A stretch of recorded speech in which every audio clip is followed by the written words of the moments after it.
And here we are! Hey everybody!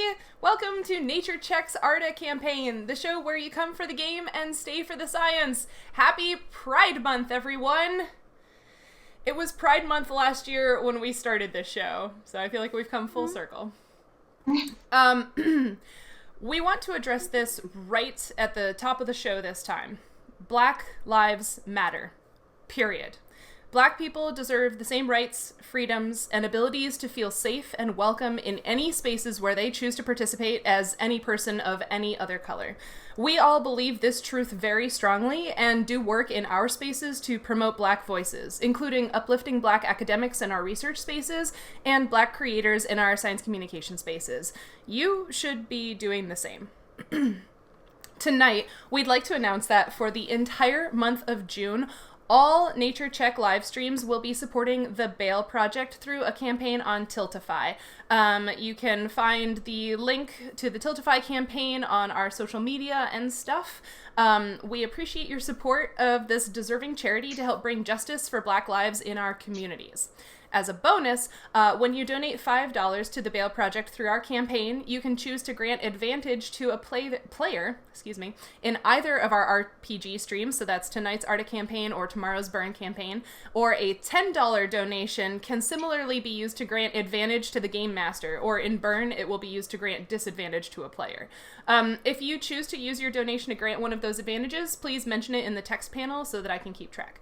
And as an extra special motivation, we have a secret benefactor who will be matching donations up to the first $1,000 raised. So please help us support the Bail Project.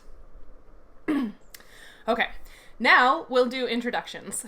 Hi, my name's Sheryl. My pronouns are she, her, and I'm the Dungeon Master for the Arda Campaign. I'm a PhD student at the University of Illinois at Chicago, and when I'm not doing my research, I am also a science communicator and the host of the Roving Naturalist on YouTube.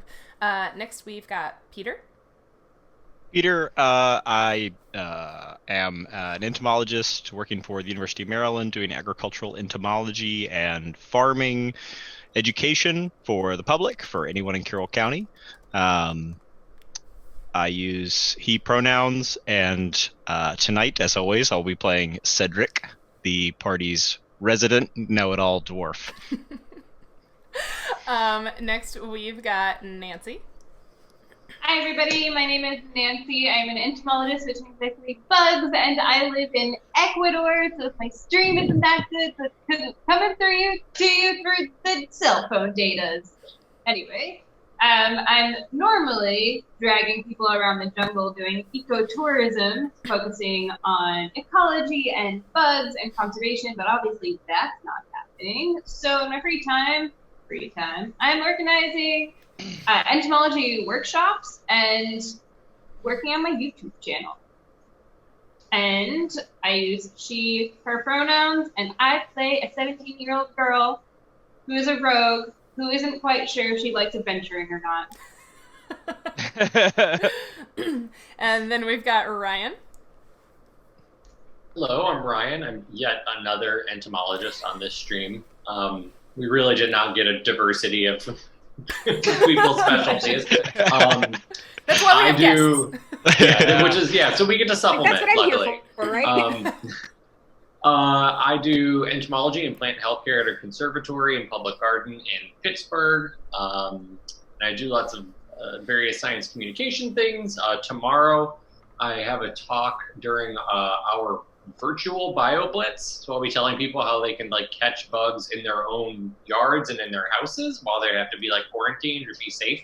And then also giving tips about insect macro photography. So thank you to people like Peter who answered my request for their best tips, because it's a class for beginner macro photography people. So they get to learn all about insects as a subject for doing photography. And I use he, him, his as my pronouns, and I play Fletcher, who is a human wizard, who is kind of a magical journeyman postdoc who is out trying to come up with his own research and trying to see if he can make a big breakthrough or something and make a name for himself. Amazing. And then we got Joe. Hi, I am Joe Ballinger. I am a doctoral student at the University of Wyoming, and I am trying to figure out what happens when crops fight weeds, because plants fight. Um, I will also be appearing at Cherry City Skeptics in Oregon tomorrow, not in person, but I will be talking about Vespa mandarinia, or the Asian giant hornets, which we are currently also fighting in the western U.S. I play Lucanus. Oh, I also write and run the Twitter for Ask an Entomologist, where we answer like questions about insects for people who want to know things about them. I play Lucanus, our resident barbarian, who is an elf. Mm-hmm. And then we've got Cindy. Hey, Cindy, she, her. I'm a science enthusiast, and I also play an engineer on the Weirdlings YouTube and Twitch channels on the Heroes of Awesome Constellation, which is based on the Star Trek Adventures RPG. It's an Andorian veteran Starfleet engineering chief named Izzy. But here, I'm playing a water mephit named Nautia. You are, and your nameplate changed today. Because you've acquired enough skills while hanging out in the Nubpoop Zoov rainforest. Yeah. Mm-hmm. And then, of course, you'll see there's a seventh face on the screen tonight. We have another special guest with us. Woohoo! It's been a while since we had a special guest join for the first time, although Cindy is a special guest for the long term, I guess. We can't get rid of her now. But we've got Brian with us today. Yeah, I am a insect pathologist at West Virginia University. I'm in the Division of Plant and Soil Sciences. And I'm also a mycologist, an entomologist, a genetic engineer, a science policy advocate.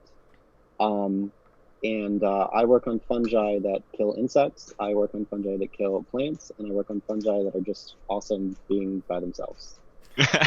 So I'm joining as a mycologist. My personal pronouns are he, him. Should I explain my character? Oh, we'll get to your character soon. Okay, so my character is a mystery. Mm-hmm. To me, even. Yeah. If you're watching us live right now, thanks for being here. As always, if you have any questions for the cast, make sure to put them in the chat so we can respond. Thank you so much to Eric, Sarah, Alaska Winter 923 for already being in the chat. I appreciate you being here. Thanks for hanging out with us.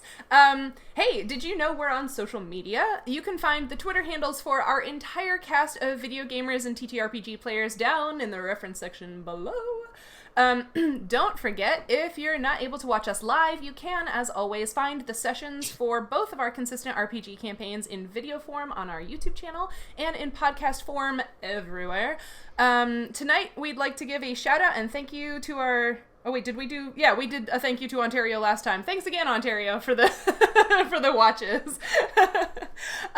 Does anybody have any projects they'd like to plug this evening? Other than what you did in your intros? Nope. Okay, then let's get started. Everything changed when the gods left Lacedes. The world became a complicated place. For almost a century, people fought with one another and struggled to find new ways of being. The loss of the gods also made the continent of Arda newly accessible to the outside races, and humans from Tenebria established New Seychester as an outpost city on Arda's southern shore. In the spring of 972, 4 young people from different lands encountered one another in New Seychester. Though their alliance was first formed out of necessity, curiosity, and coin, they have now come to trust and rely upon one another as they explore a strange new world. Fletcher, a human wizard, collects samples and takes copious notes about everything they encounter in Arda, as he hopes to publish on his discoveries and make a name for himself. Cedric, a dwarven cleric, came to Arda to share the word of Moradin, but in the meantime, he's met a lot of new and diverse people and learned to rely on his friends when the going gets tough. Lucanus, an elven barbarian, seems either to be running from or towards something, but he hasn't let his dark past prevent him from working with and protecting his newfound companions. Kay, a roguish young woman, is new to the violence and adventure of the broader world, but her desire to make a difference and do the right thing to help the people she cares about pushes her forward. And Nautia, a mephit from the elemental plane of water, was trapped on Arda while partying when the loss happened. Now that the river she relies upon has become poisoned, she's teamed up with this unlikely group of adventurers to save her home. Kay, it's been almost a week since you left New Seychester, traveled across the river, and journeyed through the jungle. How are you feeling?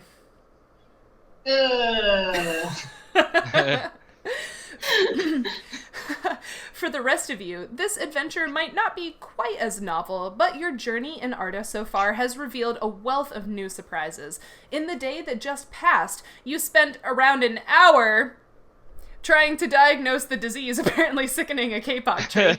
Nerds! While doing science, you were rudely interrupted by a giant praying mantis, which you quickly dispatched.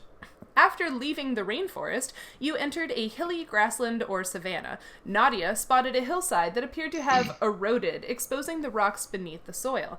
In those rocks, you found a variety of interesting objects, then decided to camp at that spot for the night.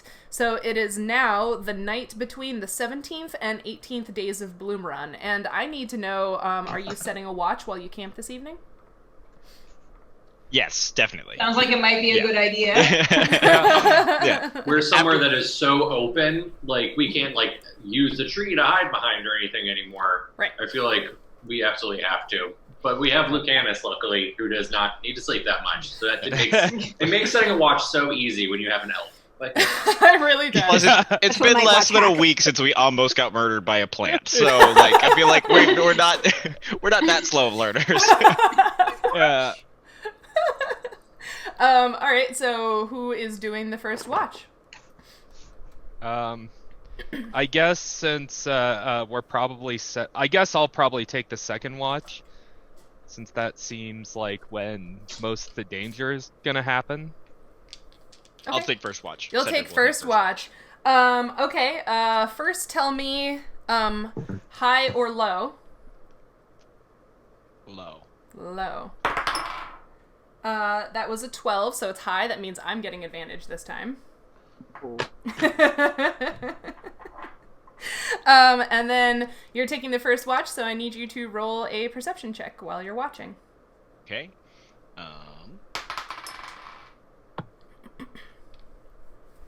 Just...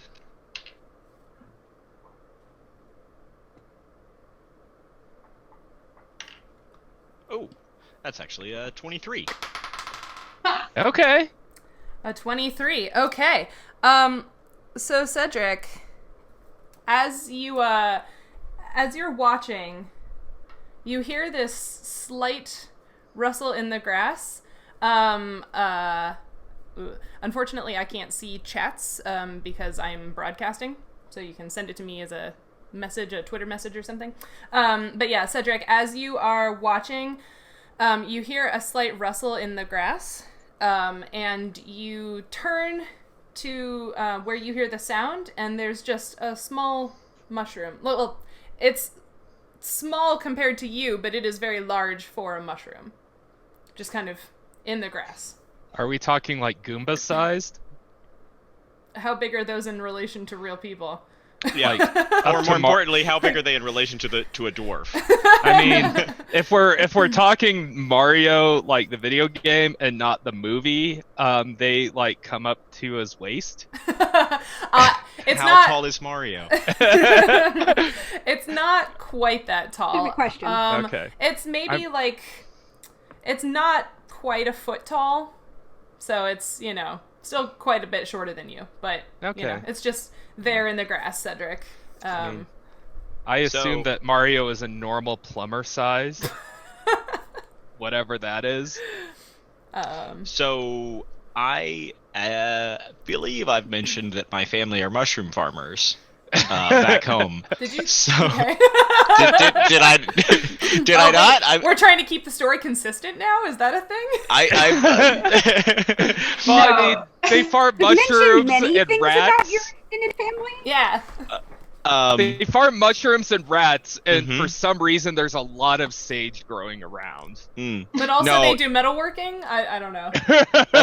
Not my immediate family. Immediate family is mushrooms and rats. It's all part of the underground sustainable agriculture system. It's really the two things that we grow: mushrooms and rats. What do you need? Yeah. Is this so this is the first mushroom I've come across here.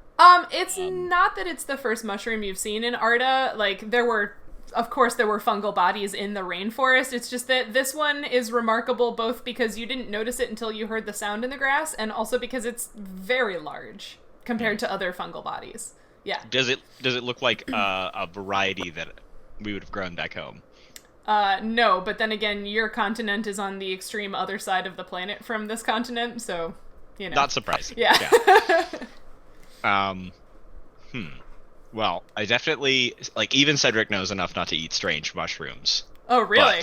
Wow. I think Yeah, this that's will be the news to first thing everybody. that I think this is the first thing that Cedric has not attempted to taste right off the bat. I literally promised my Twitter followers that I would eat something dumb tonight, but I feel like strange mushroom has to be the very bottom of the list. Of, Peter, the player, I will eat almost any plant I encounter, but mushrooms I do not mess with. Can I do all right, I want to go over there and look at it. I want to just want to look at it a little bit closer. Okay, are you just looking at it, or are you examining it, with your hands and stuff? Well, some mushrooms will, turn blue if you cut open a little bit of them, so maybe I want to poke it a little bit to see if I can see if there's any kind of color change from, Okay. So, yeah, but I don't want to. All I have is my hammer. I don't have a blade or a dagger or anything You're like gonna that. smack it with a hammer? No. I want to find a stick on the ground and poke it with a stick. Okay, so you're poking it with a stick. Yeah, I mean, Alright. I have this friend who's a Farmer. mycologist who advocates poking fungi. First of all, I have to say that, IRL, I really like to poke puffballs. It's very satisfying when the Oh my spores gosh, come yeah. off of them. And I also love puffballs. The scientific name is, for the group, is lycoperdon, which means wolf farts, and I just, find that really enjoyable. Nice. That was the number one thing I took away from my mycology class. But when you, Cedric, poke this rather large mushroom with a stick, I can't believe this is what's happening. A cloud of red spores puffs up out of it. I try not to breathe them. Okay, you try not to breathe them, but Fletcher yeah. holds his breath. But a cloud of red spores puffs up away from it, and you wait for a moment, and nothing seems to have happened to you.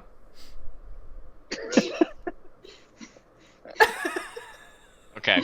Well, that's reassuring. I love It's the that- first that thing we've DM encountered that hasn't tried to kill me. phrasing nothing seems to. Right.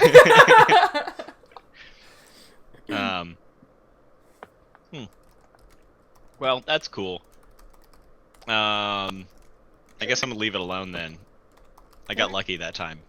Well, yeah, so as you turn your back, can you give me another perception check? Brian, would you roll stealth for me? Yeah. A 20? Uh-huh. I got a 7. You got a 7. I got 13. 13, and then Which plus is higher your... than 7. It is, plus your stealth. Uh-oh. Uh-oh. Okay. Where's that? It's on your skills. Skills. Yeah. Hide, sense motive. Or it's in the silent email, read. because I... Oh. Yeah. Oh, right. I'm not sure. Let me find it. Dooba-dooba-doo. Sorry. No, that's totally fine. Let me... I've got sense why did I motive. email it? Why did I email it? Stealth. Even the base is higher than. Oh, Peter's stealth is a perception, +4, so yeah, so you've got a 17. Oh, Okay, yeah, I'm so sure. Cedric, you turn around and you walk back Okay. to your campsite, and you don't notice anything. Cool. Yeah. when it comes time for That's plus me to wake 4. Lucanus up.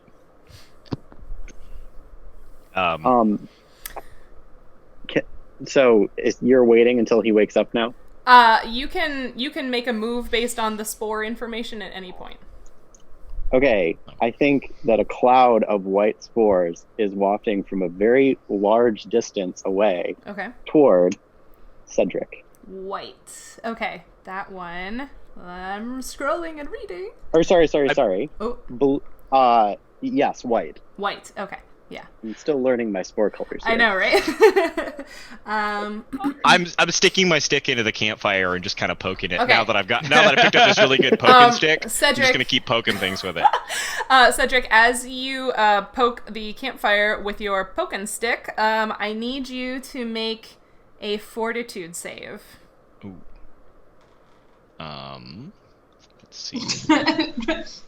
That is fortitude is a +5. That's a 22. A 22. Oh, man. Okay, so yeah, you sort of like sneeze a little. There's some stuff in your nose, but other than that, you don't feel anything. And yeah, you see that he continues poking the fire with his poking stick.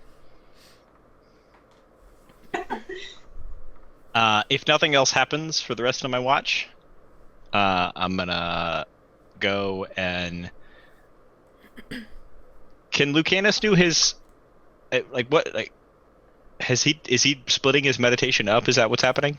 I think what he does is that like you watch for 4 hours while he does his 4-hour meditation, and then he watches for 8 hours while you guys do your thing. Yeah. Gotcha. Yeah. Okay.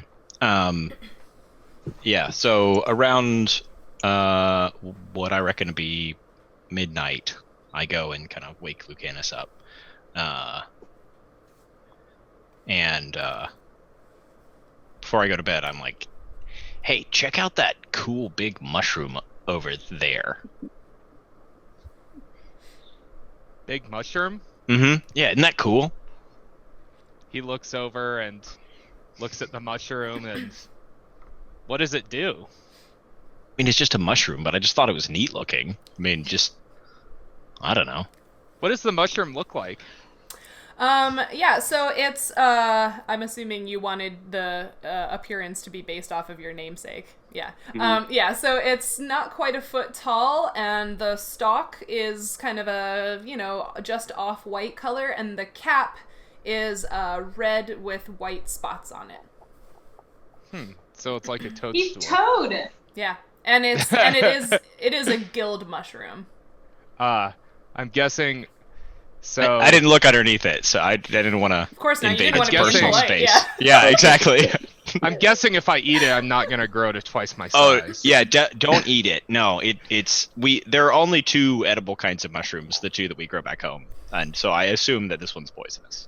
So, Okay. yeah. All right. Well, I'll. I mean, everything else out here is trying to kill us, so Yeah, that's fair. So I guess I'll avoid it. The last time I got curious about something, we did kind of get our shit ruined. So it's kind of our thing.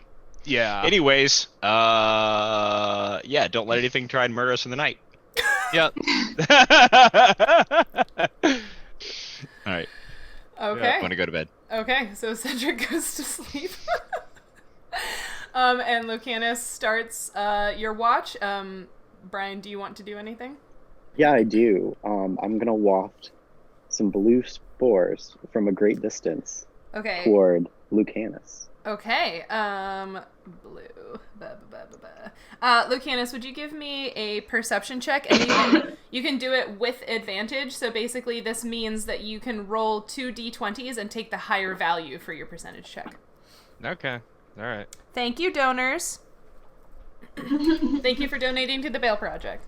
Oh, sure, the donors Lucanus gets donor funds. sorry, Where are I my forgot. donor funds, I'm donors? sorry, I forgot. Hashtag donate What? to Cedric. You know what? You could have taken the high ground like Obi-Wan Kenobi, but you just didn't. Oh.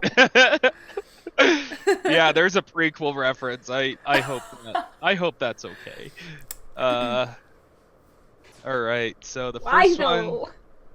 First one is 17. Mm-hmm. Second one is 16. Okay, yeah. So either way, you see this, like, through the darkness, and again, you've got low light vision, and with the campfire going, you can see this. There's this cloud of blue something that comes sort of floating into the campsite towards you. Would you like to try to resist the effect of this blue cloud, or would you like to just let it happen? Can I, like, fashion my robe into a mask? That won't really have any sort of like game mechanic effect Very on small it. spores. Yeah. But is okay. But is that you telling me that you would like to try to like to try to withstand the effect? Yes, and I will Okay. do that by, like, essentially. All right. That is a fortitude save then, please. All right. Yeah, I just Question is, do I have a fortitude bonus? I mean, I just rolled a 20, so A natural 20? yeah. Oh, well, yeah, then the blue cloud of something wafts towards you and nothing happens. They're rolling too high, man. Yeah. No, the mask, the whole mask works. Yeah. Which, by the way, I would like to take this opportunity to make a public service announcement. If you are going out, please, wear a mask, protect others, keep yourself healthy, and, be safe. Yep. That was a great spot for that. Awesome. I know. stay That's at why. least- That's exactly why. Way to go, guys. I did that. Anything else, Brian? No, not for now. Okay. So the rest of your watch passes without incident, Lucanus. As the sky begins to lighten and it becomes easier to look around, Brian, would you give me a stealth, please? Yes. And I have a +4 on that, right? yeah. And Okay. Lucanus, would you give me another perception? Yeah, give me a second. Mm-hmm. 11 total. 11 total. I like to take pictures of my natural 20s. I Save 'em got. for later. Yeah. Yeah, I got a 7. You got a 7. Okay, yeah, so you're sort of starting to clean up the camp, put out the campfire, all that good, responsible, leave no trace type stuff. Mm-hmm. So yeah, you don't really notice anything. I pour water on the campfire, stir it around a little bit, and pour more water on it. Mm-hmm. Because only you can prevent forest fires. Or grassland fires. Although, or grassland fires. maybe you don't always want to prevent grassland fires, because fire is what keeps grasslands. Never mind, I digress. My thesis is deep in my brain now. As Cedric, Fletcher, Kay, and Nautia wake up, you all can give me perception checks. That's a natural 1 from me.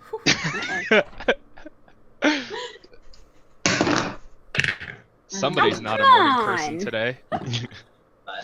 Ugh. It's gonna fall apart over here. 13? Oh, all right, and an 8 from Fletcher. Hold on.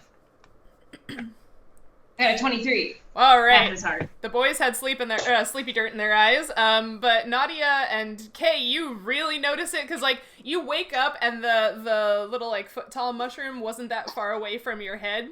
So you wake up and see it pretty quick, and then you kind of like sit up and you see that your campsite is surrounded by mushrooms of a similar color appearance, but of varying sizes, including one that is, how tall are you? 2 feet.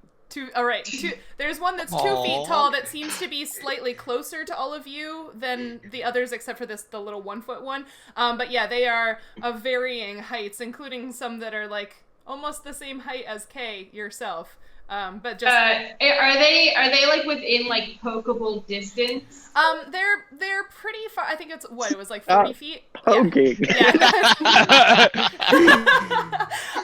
They're like 35 to 40 feet away, but it's very much like if you've ever seen a fairy ring, like there's just a ring of mushrooms standing around you guys in a circle.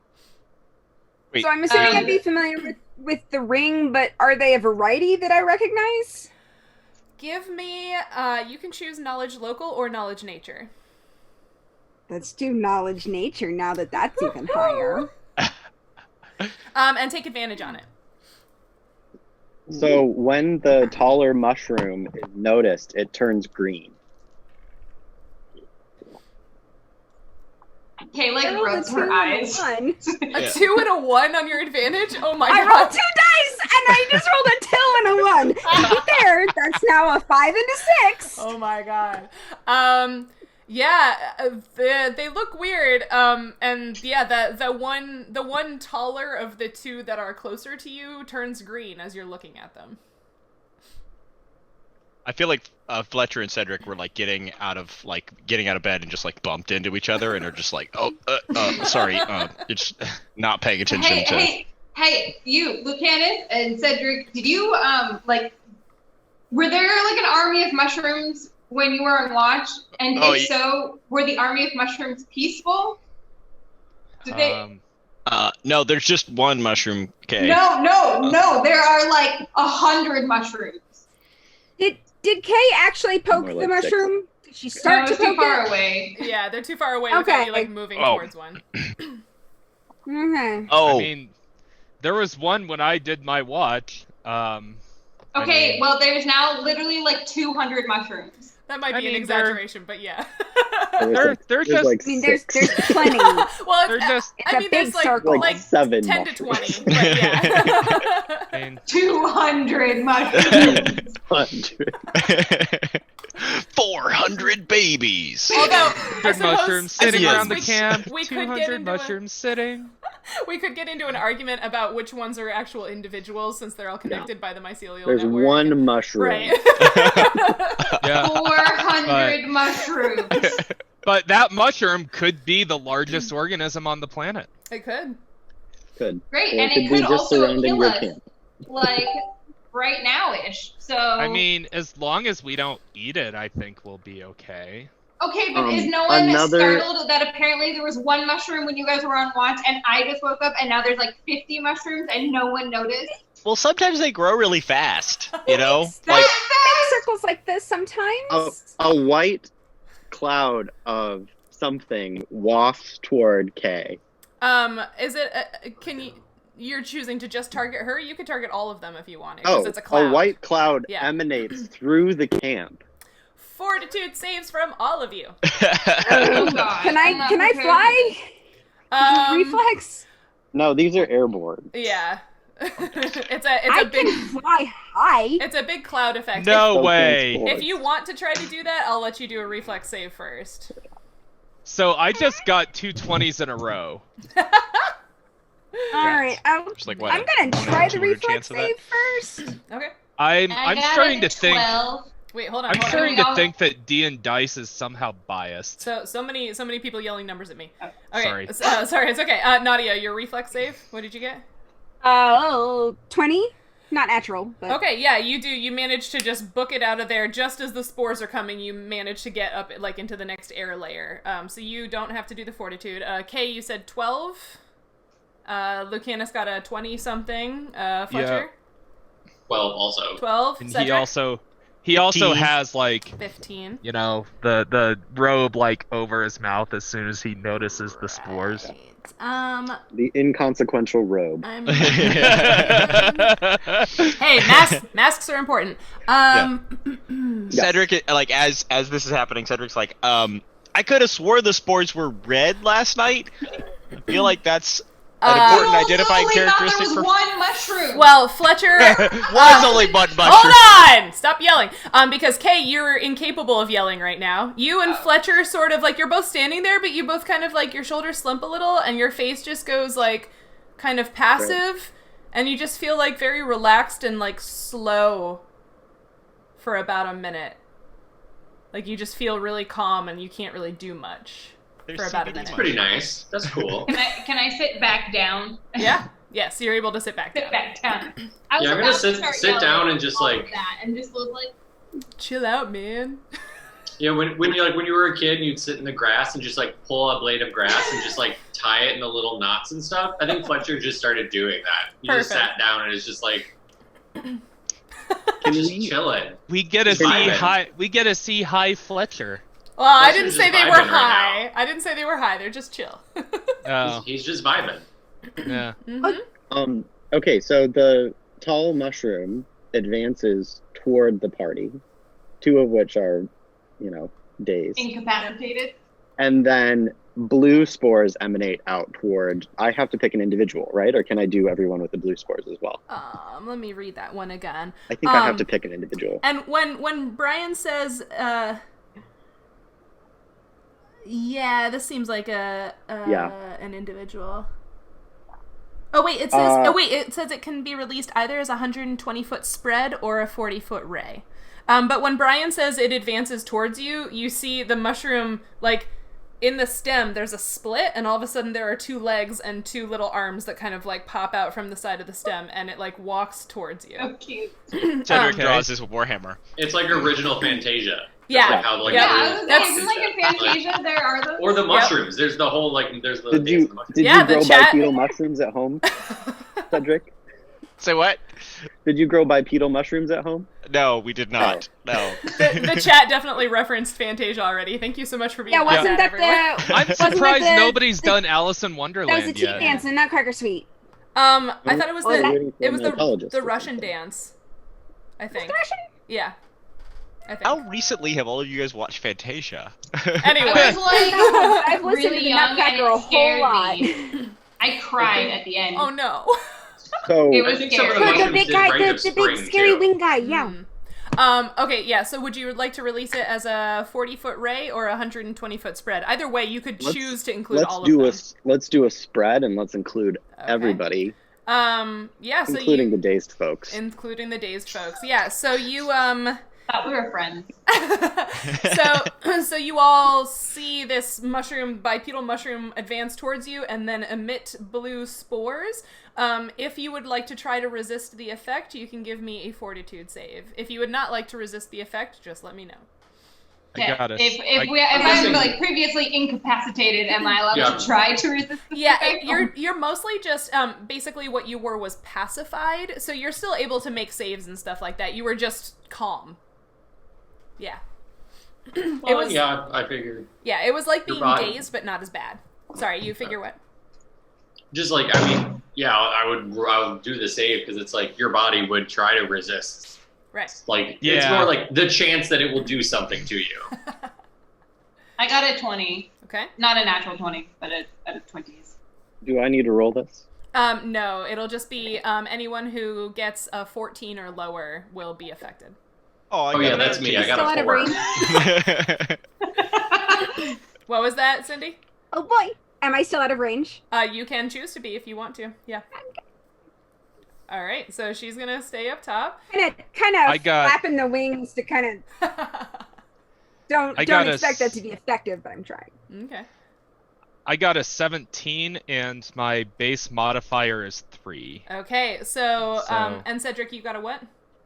13. You got a 13. Okay, so Cedric and Fletcher are affected, Brian. Okay, so So should we Lucanus, do like a headphones off thing, Yeah, or should I chat? Yes, Yeah. Cindy, Joe, and Nancy, headphones off. Okay, hello. I introduced myself to them. Would you like to explain details and things about my character, or do you want me to just run through You do it. what they need to know? My name is Gary. My pronouns are they, them. I'm a myconid, and you are camping on and near my home. Cedric is like And Warhammer, then like that's, half out like- of the loop. Okay. And well, it, wait. like This freezes. wasn't spoken to Yeah. you. This was telepathically. You now know this information. You felt it, and you're pleased. You both feel pleased. Oh, And you can wait to react until everybody's back. okay. We'll probably be doing a lot of this back and forth today. Just seeing Brian talk and then Peter's be like, Yeah. was hilarious. So you see Fletcher and Cedric. What do the rest of them see when you become affected by the spores? So Cedric, it was like in the like as soon as he saw the mushroom start advancing, he like started pulling his warhammer. He's got it kind of on a loop on his belt, sort of like pulling it out, and then he froze. And then it looked kind of like he was listening. And then he kind of starts smiling and slowly like lowers it back down into his belt. Does Fletcher react at all, or is Fletcher still eating grass? Not eating grass. I think at this point he's like tying clover flowers together to make a little crown when this happens, and he just like is going. It's just like he's just like, you see him nod, and he's like, cool. And at this point, the effect of the pacification spores has worn off. So Kay and Fletcher, you're not passive anymore. Yeah. So that is what you all see in terms of how they're reacting to these spores. Lucanus turns to the mushroom just more out of like surprise, because this is something that like is so weird and he's never seen before, and he just sort of gives a, "Hey buddy, how are you? Like, what's up?" Because he doesn't know whether to view it as a threat or not. Yeah, Cedric is gonna do pretty much the same thing. I mean, he feels pleased to meet Gary.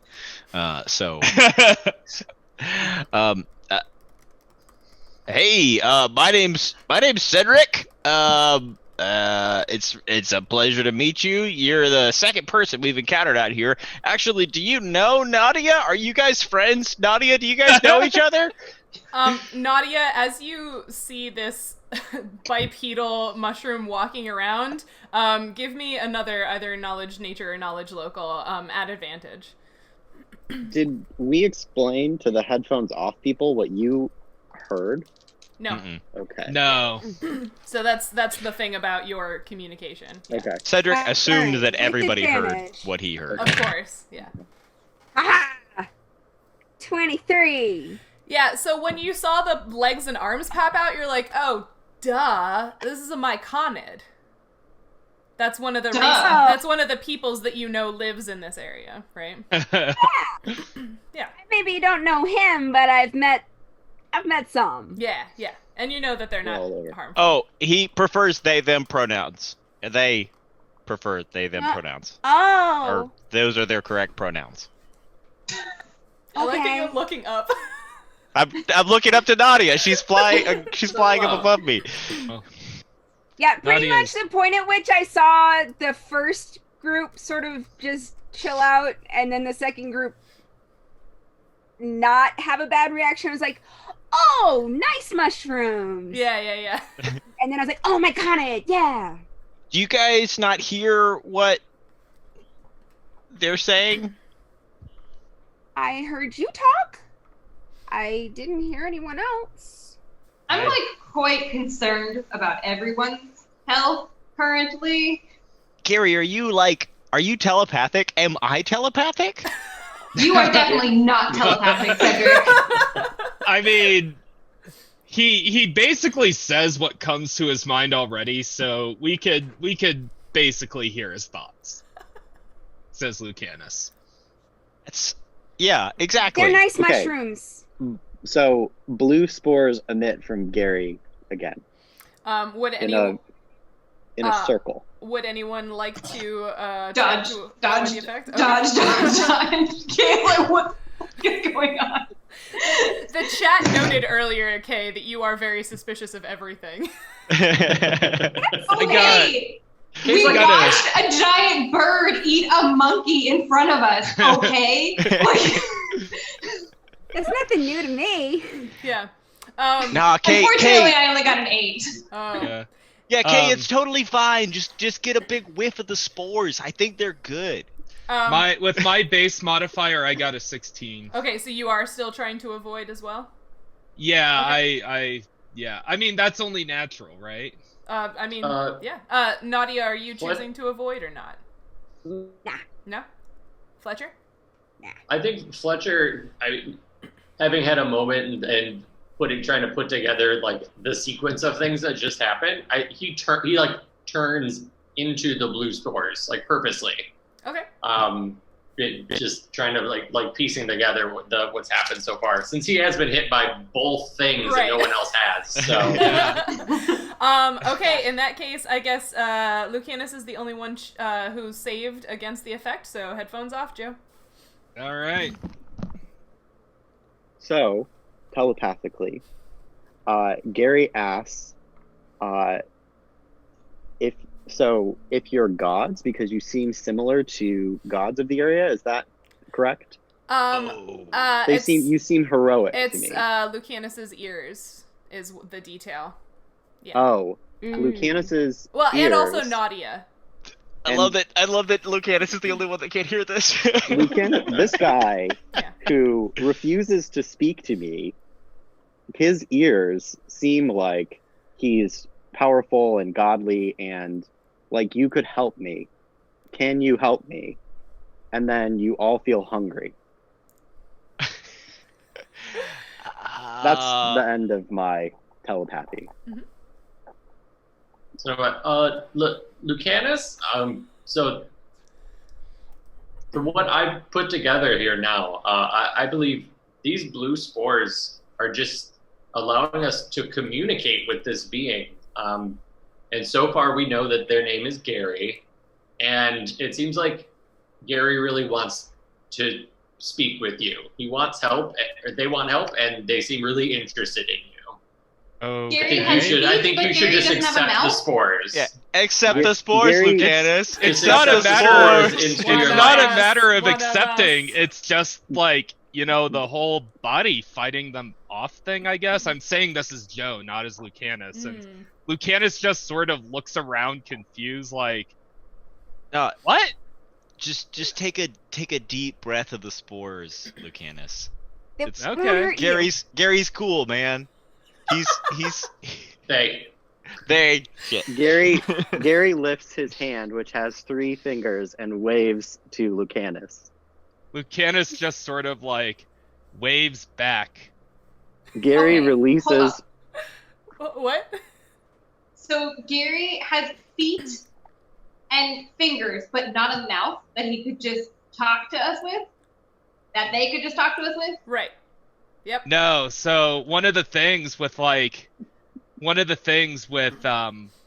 they start when we talk about alien civilizations, it's very likely that they will communicate with us in a way that we won't understand as language.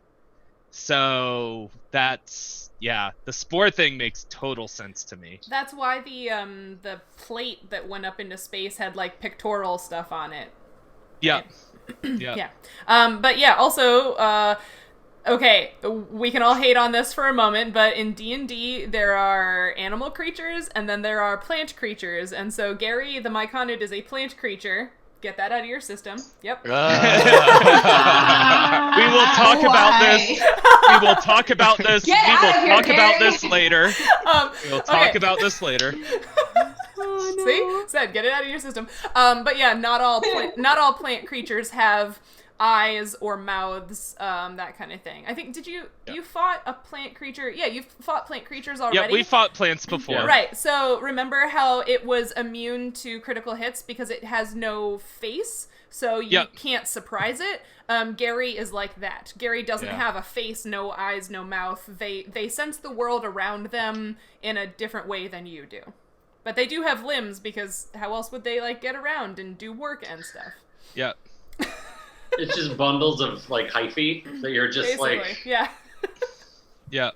It would obviously attach to an insect and be carried around. Hilarious. White spores waft toward K. Oh, god damn it. I do not like you, Mushroom Man. Fortitude save. Person. They're nice, they're nice, they're nice! If you'd like to avoid it, fortitude. Lucanus. Hey, it'll be okay. Can Lucanus Okay. Can Lucanus jump in front of Kay? I got a 20. You got a 20. All She resists the effect. I'm gonna jump in front of Kay and try to shield her. Okay. And if you're jumping in the way, you also have to do a fortitude. yeah, I got a 9, so that would be, what, 12 total? Okay, so you now feel pacified for 1 minute. So you just feel like real chill, you're vibing, as Fletcher said. All right. By the way, after that last exchange, I did just like reach into my bag and just start snacking on some cashews. Oh, right. Oh yeah, yeah. Look at Not even thinking Nautia, about it knowing really. that she has food all the time, and we're like, yeah, Nautia, I know, I kind of feel like I got the munchies too. Can you toss me something? Gary, do you want to stay for breakfast? We would love to talk about how we could help you, but like we're about to, I guess, cook up some nuts for breakfast.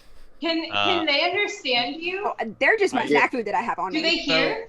So Gary? Lucanus sort of like looks at his rations and feels self-conscious. So I have like, mushroom stew. Is that like offensive? Do you have mushroom stew in your rations? Is it like a little freeze-dried pack like you get from Yes, REI and you yes. have boiling water? No, that's not a thing. Freeze-drying is totally a thing. So you either have to be carrying the mushroom stew around in a bowl like in Minecraft, or you don't have it. Oh, they don't like. I thought that they like had like. I thought they were able to like dehydrate things in Only like medieval in, like, times. ye olde ways, like how you would get like jerky. Yeah, Oh, more like okay. mushroom Yeah, jerky. like your trail rations are Have, like jerky and hardtack and lemnis bread and that kind of stuff. Yeah, like, Okay, we I could have like, I have dried severely mushrooms, but misunderstood not like how stew. things work. So I take that back. I'm gonna retcon my statement. Because I honestly thought that they could like dry things like you would fruit, like maybe over a fire or. I mean, yeah, but it still wouldn't be mushroom stew. It would just be like a bag of mushrooms. Oh, okay. Yeah. Well, he You gotta like mix has a it with. bag. You gotta add water to get the Yeah, stew like part. he has a bag that you can like make a soup with. Okay. Like he has all the dry ingredients for soup. I'm Okay. sorry, I misunderstood okay. all of that. Now we're getting into some like real Gary- like Yeah, there's horrible not, like, camping stuff where it's like, bouillon oh cubes or yeah, you just like whatever. add your water and your like cold Nalgene and you just like let it sit there all day and then you've got soup at the end of the day that's like room temperature and just like Yeah, wet mushrooms. I mean, that's gross. like Cold rations. stew? Rations are not like meant to be. I'm good. right They're just- here. I'm sorry. Like this is what I pulled out, and I feel really bad about it. So he like Gary walks self-consciously, self-consciously puts something like back in his he puts it back in his thing and like pulls something else out. Okay. Are you saying Gary what? Gary walks toward where they're like prepping food and ready to eat and sits down. Okay. So Well, if we're gonna start a fire, so earlier, Gary told us we're like on top of them, so maybe we don't want to start another fire here. We that's could a Whoa, good- hold on. do our We're on cooking. top of them. When was this mentioned? They're around us. I think you weren't there for the first good times with the spores. yeah. I'm And not Gary sure told what. us we're on top of them. Is the fire a problem? They're all under. Yeah, Gary, do you want us to move? No. So you turn red, is that right? I turn red and then green. Right. Okay. So does that mean that he wants us to move or not? Red, green. Mushroom turns colors. No one's upset that the mushroom turns colors. I guess colors. we haven't discussed this. Are any of the characters red green colorblind? We haven't decided this yet. Like, I feel like it's a good opportunity for one of us to just not notice. No, What? Hey Gary, I don't know if this is maybe an insensitive question or something like that, but I've noticed you change colors sometimes. Is that like a thing? That We see the colors, but we don't know if you're trying to tell us something, Gary. Also, I notice you don't have any eyeballs, so maybe you don't know that you're changing colors. But I do have eyeballs. You do. Okay, I wasn't sure. Okay. If you It's did twice. that. Yeah. oh, are those your eyeballs? I'm sorry, I didn't. When my eyes are closed, you see nothing. But when you say that I have no eyeballs, I open them, revealing eyeballs. And then I close them again. Is no one else freaked out right now? I mean, yeah, I've probably heard about these before. I have literally no idea what's going on. You guys are somehow talking to mushrooms, but I can't hear it. Like, I don't know. You have to let it. It's because you keep avoiding the spores, Lucanus. We told you to just breathe in the spores. Join us, We're Lucanus. Blue spores walked toward Cedric. From now they can see underneath my chin where the gills are. The spores come out, and then they beeline for To Cedric? Okay. Lucanus steps in the path of the spores. Wait, and really? this time- yeah. Okay. Like, he's really confused and, like, trying to shield his friends, because, like, yeah, so he I rolled a 4 on the fortitude save this time. Okay. Cedric, are you letting it happen? Well, it would be a 7, I guess. Yeah. Yeah, I'm letting it happen. Okay, me but you're me just- and Gary are buds now. But you're just aiming it at Cedric, so the other 3 of them are not getting this information? Okay, headphones off for the 3 of you then. Oh, wait. Crap. Joe. Yeah. Joe, yeah, keep Joe, your you headphones stay. Nancy. Oh, am I Nancy, affected headphones now? off. Headphones Okay. off for everybody. but Yeah, me and Joe, you didn't save this time. Yeah. Please stop poking my circle members. I'm so sorry. I didn't know. When Are- you're done, Are they? when you're done eating, please follow me. Okay. And then you feel annoyed. I feel annoyed. Both of you feel annoyed. Oh, okay. Look, And I now- didn't know that they Wait, were wait, sent. It's broken. Yeah, wait for your reaction, and then everybody else can hear your reaction. Yeah. Sorry, it's a fine dance we're doing here. Yeah. Wait, I thought only. Look, I you did didn't multiple know people. that they were sentient when we earlier. I mean, I think poking is a pretty normal thing to do, but fine. They turn You red. poked them? Yeah. So Only one of them. All right, it's just that one. You heard All right, so- Gary turned red when you said that, Cedric. Yep. So 1, I didn't poke anything, and 2, I have no idea what the hell is going on now. So can we, like, back up now that, like, I guess I can communicate? Like, what's going on? You're in my head, but everybody's talking to you, so you can hear, but you can't make sounds. I did not hear this. Are you guys telling secrets with the mushroom? I You don't have to let it talk know! to you, Kay? Gary is I don't think it even pointed at me. Gary is sitting. Uh-huh. Their cap is red, Mm-hmm. and they take their 2 hands, one with 3 fingers and one with 7, and they start twiddling their thumb. Okay, now that's weird. Which one's the thumb? How are those arranged? Wait, wouldn't you have to be a vertebrate to have thumbs? My mycelia can do whatever I want. Mm-hmm. Okay. Okay, so I'm starting to suspect that Gary is kind of bad at communicating with everybody at the same time. So Gary has You seem requested. to be the chosen one. You should communicate and translate. Well, I'm not. I mean, yeah, I guess. Fine. Well, Gary has asked for us to finish up our breakfast pretty quick. So if somebody could finish that, I am a little bit starving right now.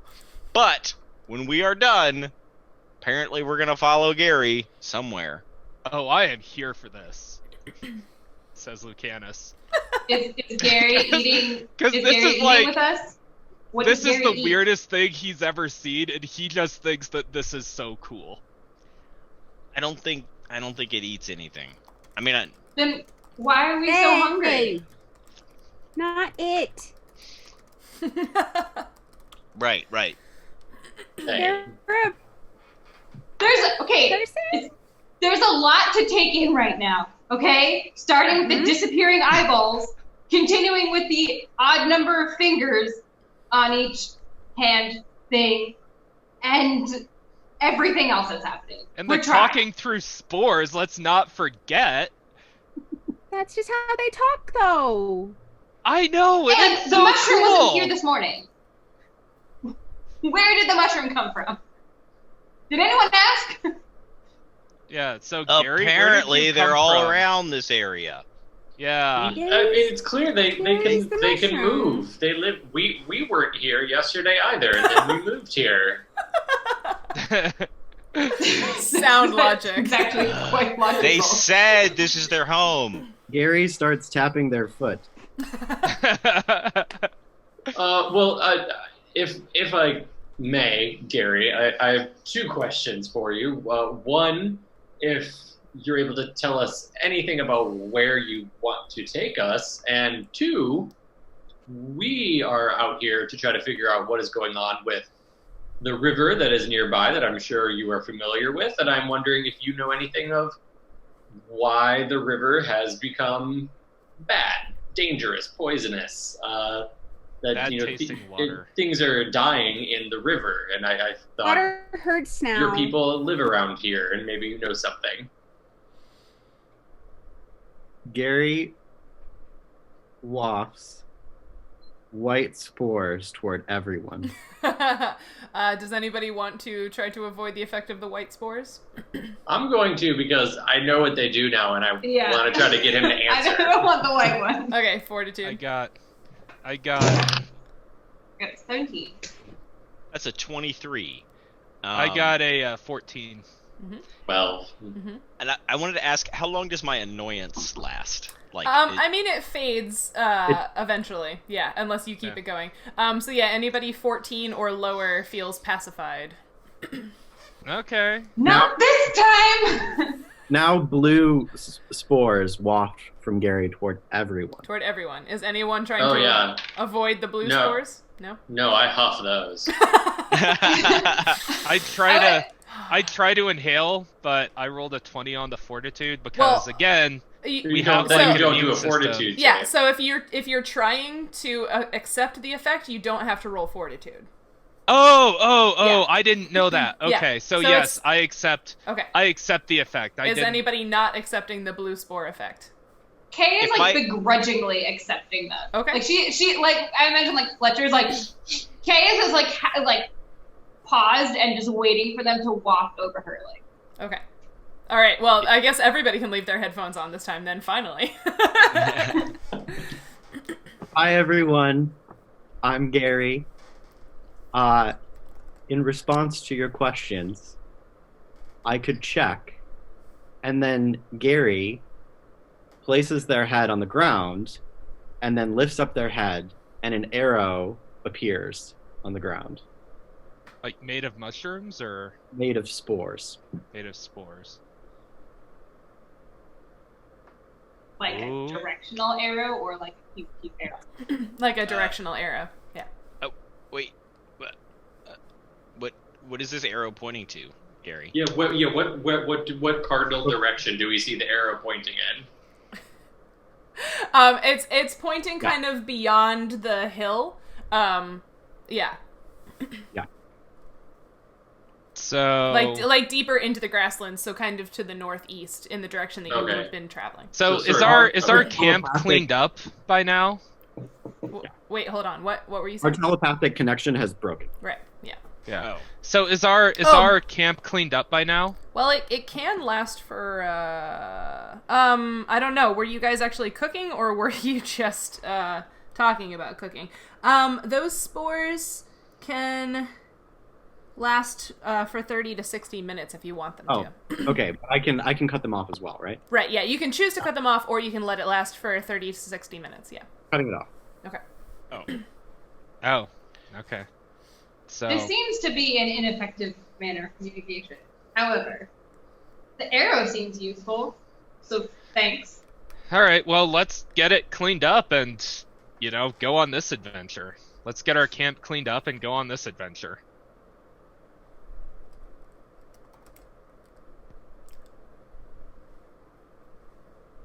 Yeah, I assume You know, I we thought finished I was eating and Sorry. I was just saying, I assume, we would have eaten and cleaned, and we're gonna And they'd be like, well, Gary, I guess we're going to follow you. Luckily, this is sort of where we were heading. It's like along the river. Mm-hmm. Okay, so Gary's cap turns green, and then they advance in the direction of the arrow. I'm assuming that you're taking them to the farm? Yeah, I am. Okay. Has anyone thought that this might be a trap? I mean, yeah. Oh, yeah, Maybe. everything could be a trap. For sure. I don't know. I've thought a lot of different things since we met Gary. Gary has only petrified most of you. Yeah. So normally, At first, they seem really cool, and then they seem like a real big dick. But I don't know. I kind of. I mean, that is kind trust of them. what mushrooms look like.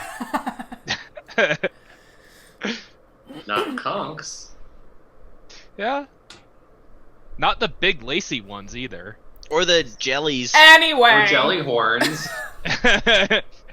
Or teleal horns. Okay. Juniper. cedar or rust. the shelf fungi, or I guess if yours looks like chicken of the woods, that's not good. Yeah, those are conks.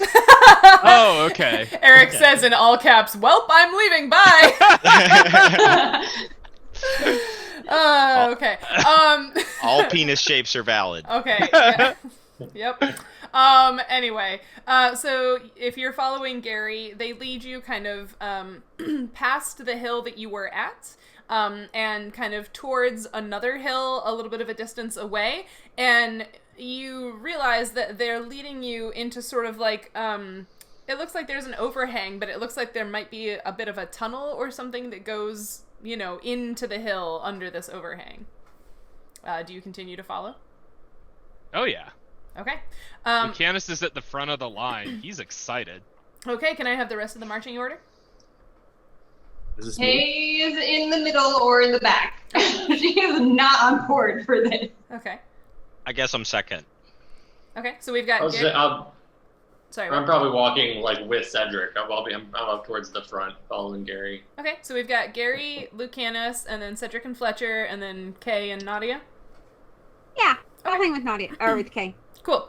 Yeah, so as you head under this overhang and into this tunnel, you see that Gary starts to softly bioluminesce.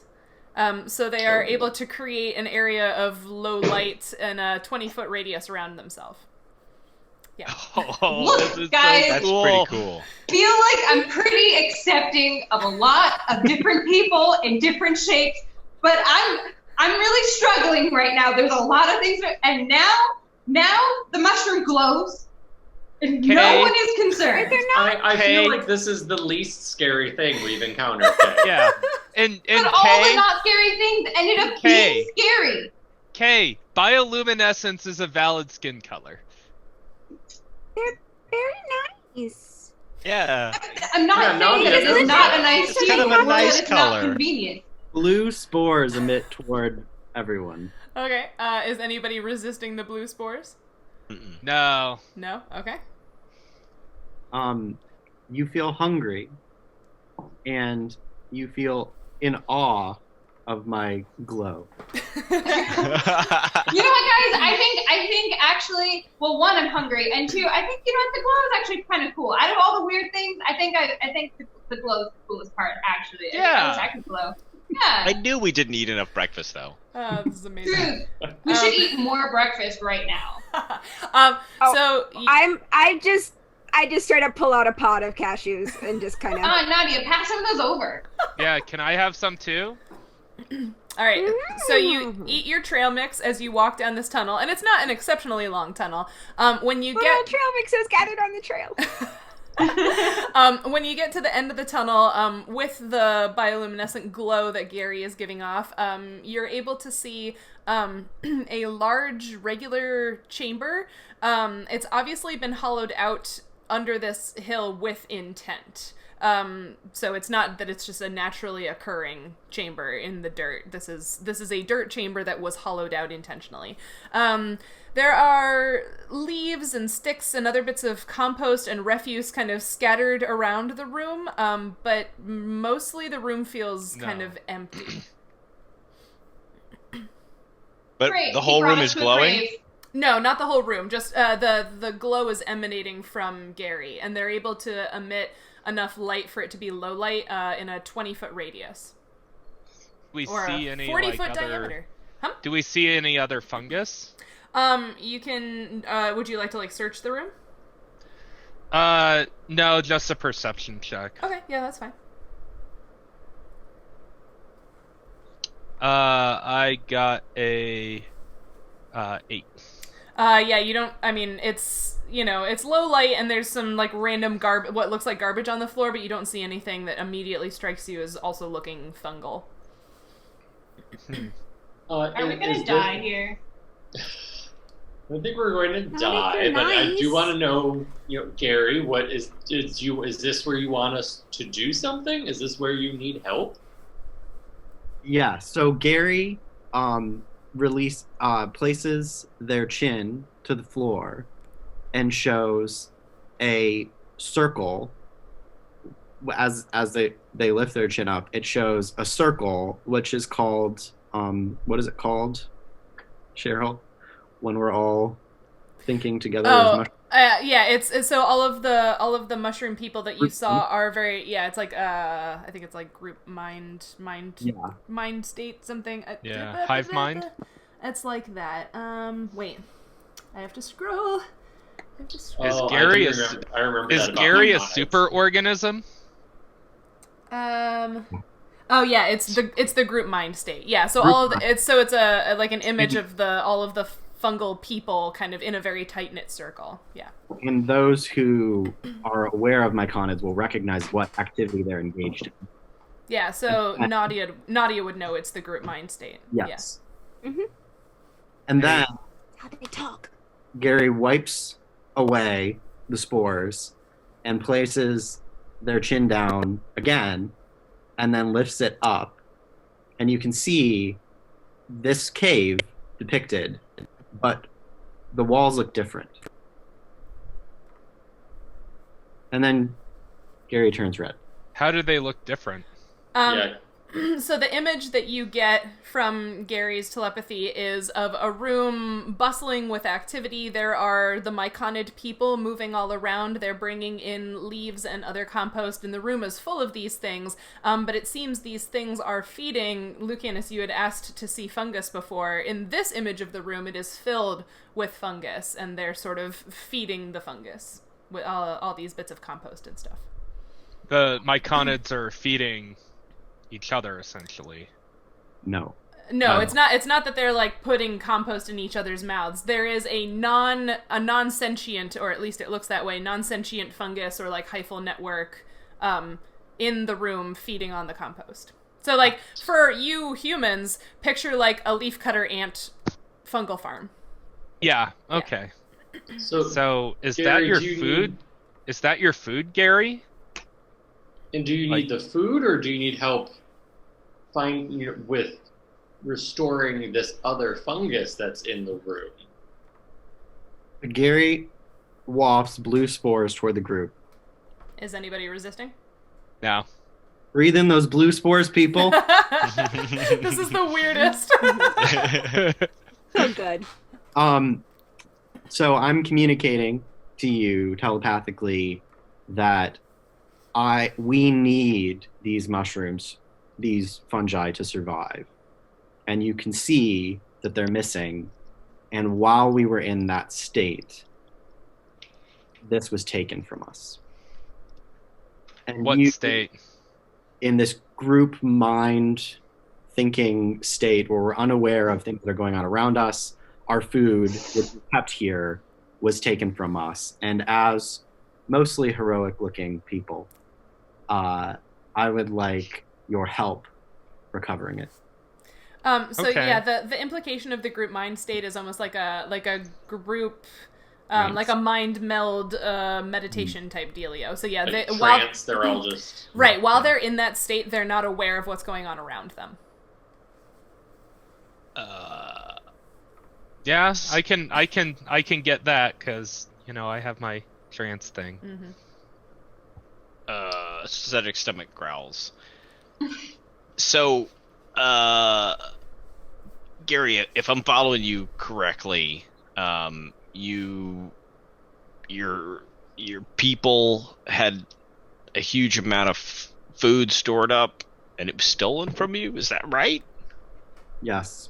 Yeah. Do you turn By who green? or what? So I turn green. I think the green means yes.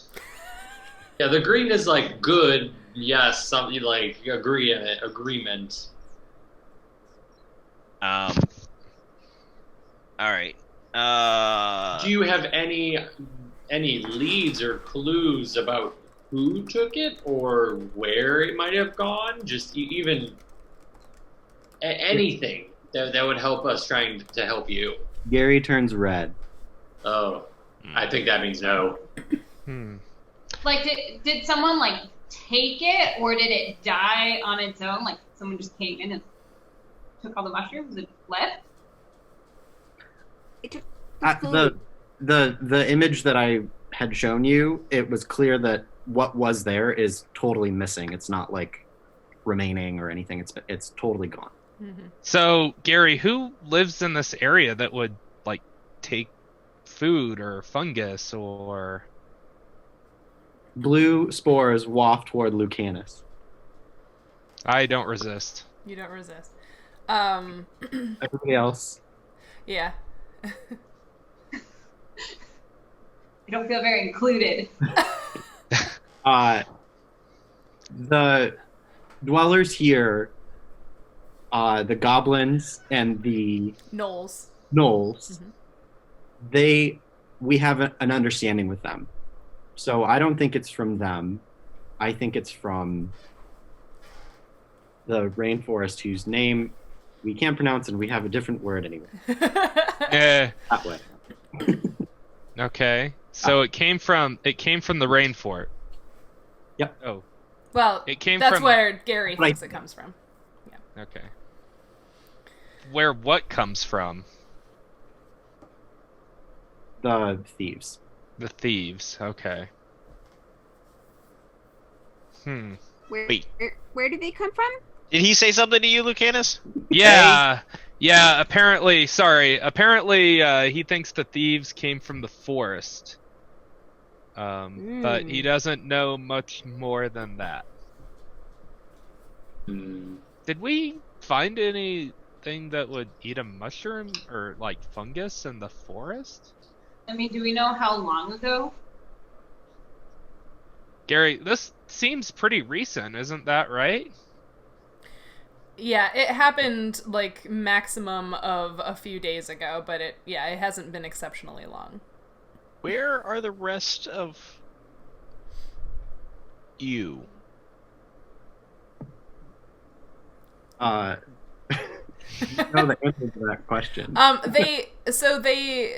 They have other jobs, right? So they're doing other things. Yeah. Is sort of the impression so this you is get. your job. Well, This is- I think you got the impression earlier when Gary was first communicating to you that they Gary, are sort of in charge. Oh, you're like the boss. Mike on it. Boss mushroom? Green. Oh, okay. I think Gary's Is in there- charge. Is there any food left at all, even in the second place, that we could try to set like a trap if they return to collect more of it, so we can figure out who's doing it? Or this is everything was in this one chamber. If you don't ask yes or no questions, it becomes much harder. Was all your food in this chamber? Green. And so it's all gone. There's no more to use to make a trap. Green. Okay. Blue Are they, spores like- waft toward everyone. Is anybody resist. resisting the blue Okay. spores? Okay. You all feel very hungry. Gary, is it all right? Can I? There's a little bit of this stuff left over here. Is it all right if I eat some of it? I just want to taste it. Gary's hungry. Wait, when we feel hungry, is that what you feel, Gary? Green. Oh. Okay. And then that green slowly fades back. Oh. Do I already know anything about what they eat? Give me a knowledge nature check with advantage. Are myconids something that are only on this continent? Is it like a yeah. race that? Okay.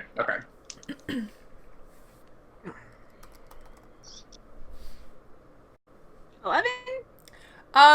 You're not entirely certain.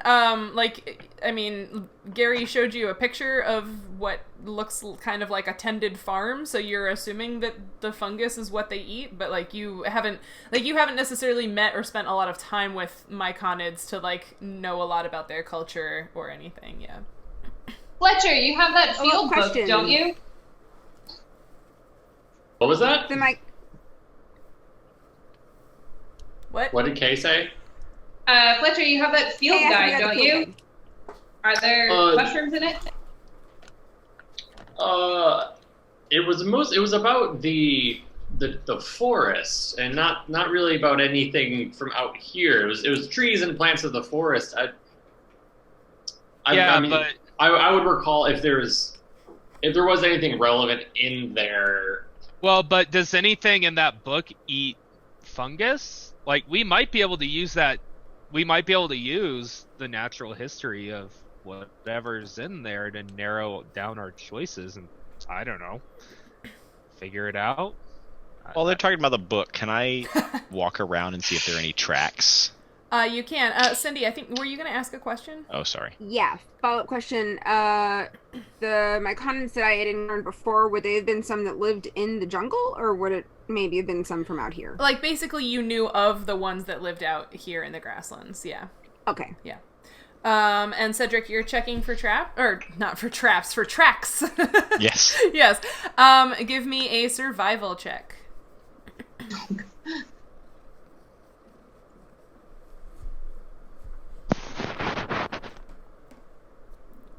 Sorry, I'm having to look at all my stuff is online right now. Mm-hmm. Aw. That's a natural 1. I didn't have to look that up. Oh. Yeah, so there's a lot of dirt, some junk on the floor. It's kind of hard to see because, there's this weird, not quite normal, what you're used to color of light happening, so you don't really see anything. Also, you still feel hungry, so it's a little distracting. It is very distracting. Do I recall anything from the field guide that references fungivores that live in the jungle? Give me an intelligence check, I guess, because you're remembering something you read. Yeah. And how much time did you only spend the first time you looked at the book reading it, or have you spent more time reading it? There was the 10 minutes. Well, I think it would have been probably just that initial time that I read it, because it's in a different language, so I can't work on it without basically casting comprehend languages. Right. That was the only way I could read it before. So the 15. You remember as you skimmed the pages that there are fungivores of various kinds in the forest. But the detail that you feel is important here in this discussion is that they were all, creatures of the forest, small animals, small bugs or small lizards or whatever, right? That book, at least as far as you could tell from that book, was a field guide to the plants and animals, lowercase a animals, right? It didn't have information about any races of sentient, societal creatures in the forest. There wasn't an entry for myconids or something like that. Yeah. So I there are things that eat fungus in the jungle, according to the guide, but I don't think it's anything that could have, one, come this far out of the jungle, and two, done this kind of damage or snatch and grab sort of operation that quickly and in such an organized manner. So I don't think it was one of the it wasn't like one of the beasts described in the guidebook. So it might be dealing with maybe a whole different group of people who live in the forest. So I don't know, Nautia, if you ever encountered other, sentient beings But I mean, in the forest. We've had like, if you remember the Abixians with their chestnut problems, we've certainly had issues where things came from one area and, kind of set up shop in another. Gary is listening, but we'll be right back. Okay. What? Would I know of anything in any of the groups in the jungle that might? Give me a knowledge local check. Alright.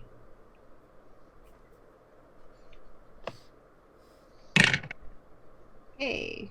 16? You're not aware of any groups living in or around the jungle that, like, specifically eat fungus. No. Does Gary have Any enemies? that, like... Does Gary have what? Enemies? I mean, that's a valid question. I mean, Right? there's everybody in this group, so we live in a town, and everybody in this group has at least one enemy in the town. Don't we? Hey, you guys, I looked around this whole pile, and I did not find any tracks or, like anything that we could follow out of here. Maybe it's some kind of creature that burrows through the soil and comes up underneath and eats or something. But if it burrowed, it would leave a hole. That's a good point. Cedric, you sound hungry. Yeah, sorry, my mind's elsewhere. Have a Snickers. You're not you when you're hungry. What? Hashtag not a sponsor. Do I know of anyone who tends to be troublemakers? Or not nice? With that same knowledge local, like, I mean, you already knew that there are, like, gnolls and goblins that live in the grasslands, and, like, they have a reputation for being perhaps a little combative, but, like, I mean, you don't know of anybody... But they're pretty smash and grabby, and they also don't seem like the mushroom types. Right, and not all of them are bad all the time, right? Like, the gnolls and the goblins are doing what it takes to survive in much the same way that anybody... They do their own thing. Yeah, like anybody But Gary also said that they have an understanding with them. They have a truce. Oh. Which, I mean, sometimes that doesn't really last, but I don't know. Or there's some kind of beast that can, like, spew chlorothalonil or Captan or something. Just came down here and annihilated all the fungus. I mean, maybe we could find some of the orcs and gnolls and, like, ask around. I mean, if Gary's with us and they have a truce, Gary emits blue spores toward the party. No resist. Through our mind understanding, I communicate that we are not friends, but we don't attack each other. Right. I know, but if you guys He don't... stays away from them. Yeah, okay. Normally. But, if you, like, showed up in their camp, would they try to do anything dumb? I don't think they'd like that. The other thing that I communicate telepathically is that this is my responsibility and I want to help recover our farmed mushroom, our farmed fungus. Yeah, I get that, but, the way that I would start figuring that out is to ask other people in the area. And, all the animals seem unlikely, and, if something is affecting you, maybe it's affecting other people in the area. Gary, go ahead. Oh, no, go for it, Gary. Gary turns red. Like overnight supply raids. Gary turns red, and they sit down on a log over by the compost pile.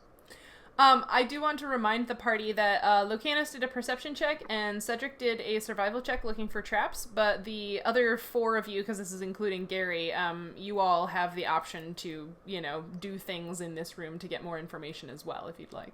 Yeah, I was just gonna say, with people who look for like physical evidence, I guess I would just try to cast detect magic to see if there's any like leftover auras of something, like if what was done here was magical in any way to do this. Sure.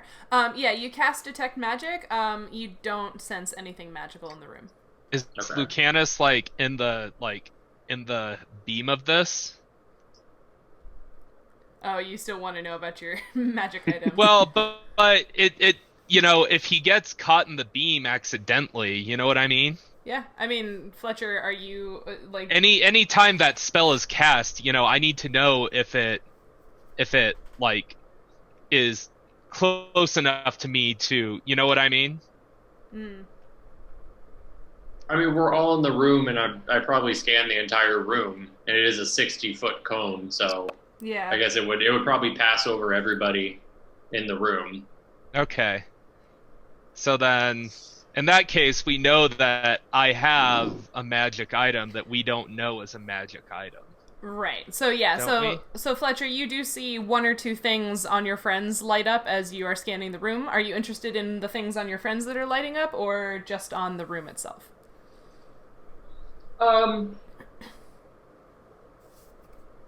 I think I'm interested that it seems like that we picked up something magical. And I don't think right now I would be spending time trying to solve what those are, since I was looking at the room. Okay. So but definitely making a note. Sorry, I was just asking, like, do you want like their auras and schools of magic or whatever, or do you want to save that for later? I think the only thing I would spend enough time on it right now to pick up would be the like school of magic that I pick up from those things, and I would make a note to like bring it up and figure it out more later. But right now, I'm like, that's not what we're doing. Okay. So do we know that magic has been detected on our items? Like, do they glow or give off any sort of response? No, it's just that Fletcher knows. Okay, well, It's just on his heads up. yeah, there are a bunch of magic items in this group right now. So I'll tell you that the flipping pages real quick. The arrows that Kay has. Her bouquet of arrows. Yeah, the colored arrows. Yeah. They're red and green. Yep. Yeah. Hold on. Sorry. Reading quickly. Oh my god. Why can't I find these? I do not have. We can also do it later. I was gonna say I don't have. That was kind of me asking you to not, because I don't have all of the schools of magic ready to go. Okay. I would want to know thing. that and record it. Right. And like I would want to know that, and I would note it that I detected that. But we can also.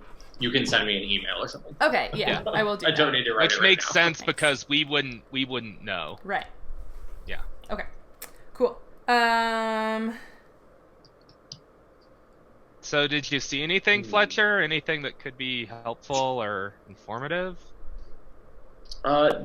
There's nothing going on in the room, so this was a physical theft of all this fungus. Well, if it was a physical theft, it didn't leave any physical signs at all. There's nothing over here. Can I search? Yeah, I'm gonna follow up with a search too. Okay. So Cedric's like, there's nothing, and now that I'm like, well, it wasn't magical, so like something came in here. So what are you two looking? Are you looking for anything specific, or are you just searching the room? Can I do another search? Hold on. Wait, what was that? I'm just saying in general. Okay. Oh, I'm searching for like tracks or any kind of markings in the wall. Like if somebody came in here and it's dirt, like we're in the soil, so if something brushed against the soil soil, like there would be marks on the walls or something like that. Totally. So Kay and Lucanus give me search checks. Fletcher, if you're looking for tracks, that's a survival check. The kinds of fungi that we saw when he showed us when they showed us the thing, was that type of fungus that I would have seen in the jungle at all? I mean, it wasn't like you were seeing the fungal bodies, like how, you know, Gary looks like a mushroom. Like, that's the part of a fungus or a mushroom that people normally identify. What you saw in this room was more just like the hyphal network. So it's just like a bunch of like white thready mats. Yeah. So we're able to get all the hyphae out of the soil.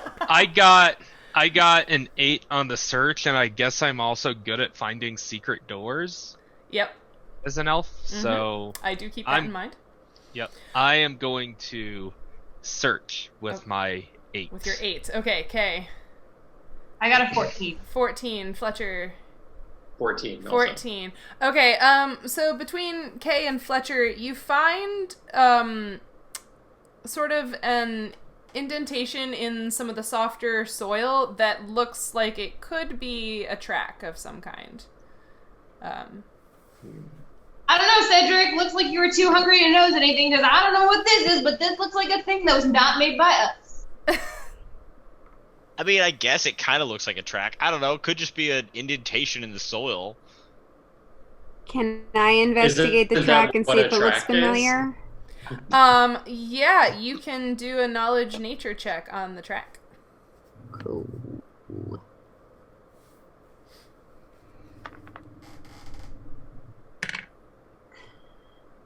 9. I mean, yeah, you think it kind of looks like it could be a track, but you don't get anything like specific off of it. Can I check? Yeah. Yeah. Gary know? Yeah. What do I roll? Do you want to do a regular just like looking at the track, or do you want to do your special thing? Special thing sounds way Okay, better. yeah. So if you would like to plug in, then you can plug in and give me a knowledge nature check. Okay. So I'm plugging in To the matrix. and I got 17. Okay. That's good. Nice. Yeah. So Gary, you plug in to the hyphal network that's just natal in the soil everywhere all the time. They're always around us. Gary's arms extend into the ground, naturally, but also unnaturally. I'm done. I'm sorry, guys. And then noodles down. Rude, Gary's eyes, which have been hidden for most of this time, open, and then the pupils roll up.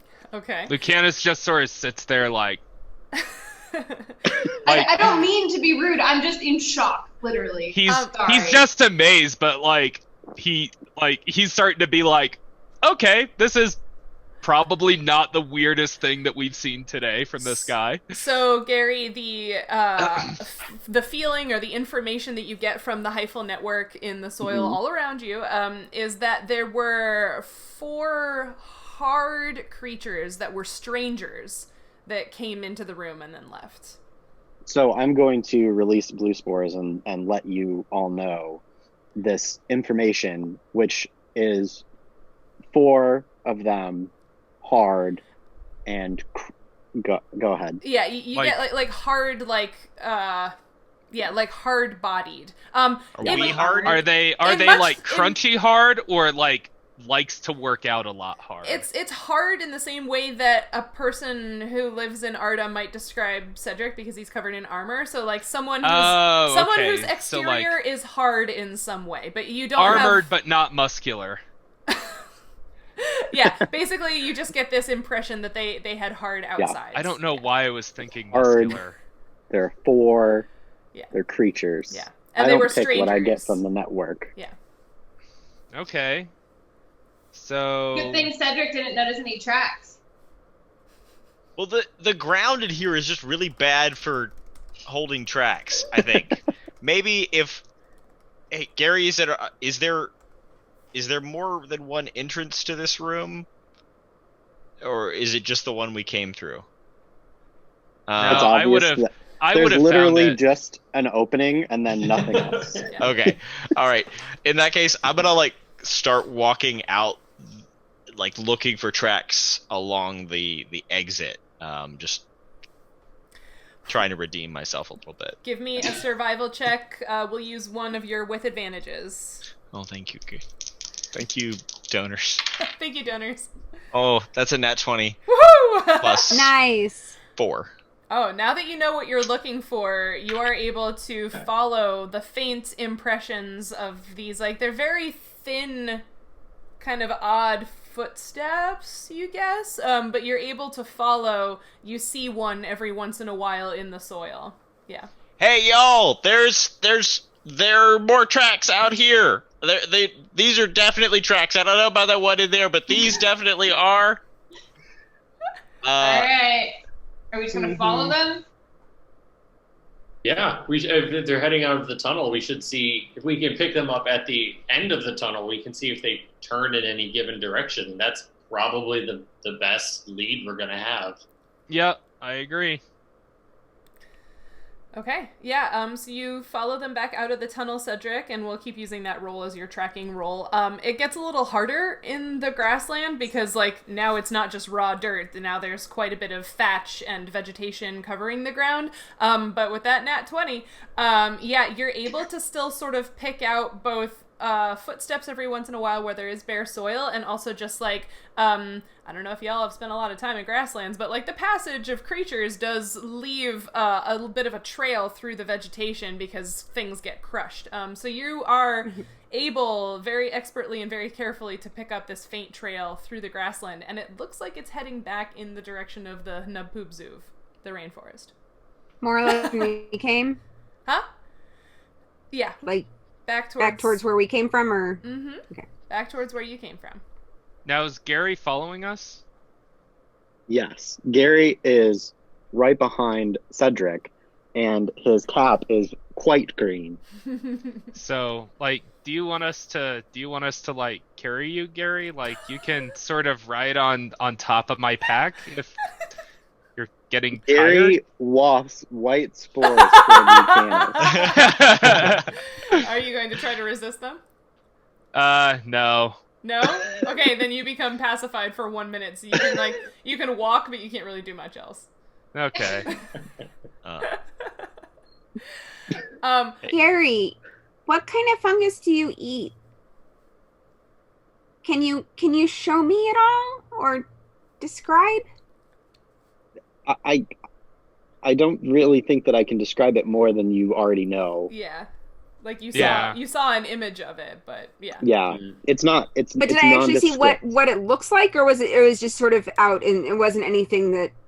It's just hypha. Yeah. It's just white. Okay, it's just Yeah. a hyphen. Okay. Yeah.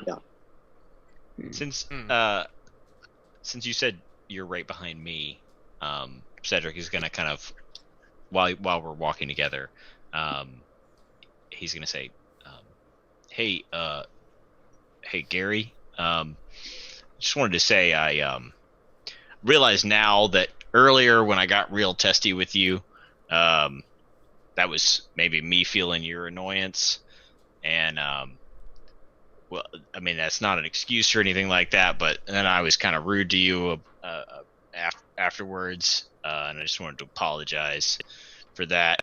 Now I know how you're feeling about this. Feel like I was a pretty big dick about that earlier, so I'm just want to say that sorry that this happened to you, and don't worry, little buddy, we're gonna fix it." And he's gonna like give you kind of a real gentle like boop on the cap near where he thinks your eyes are. Yeah. Okay. No, Cedric, I'm gonna. Cedric feels forgiven, and then Gary punches him right where his eyes are.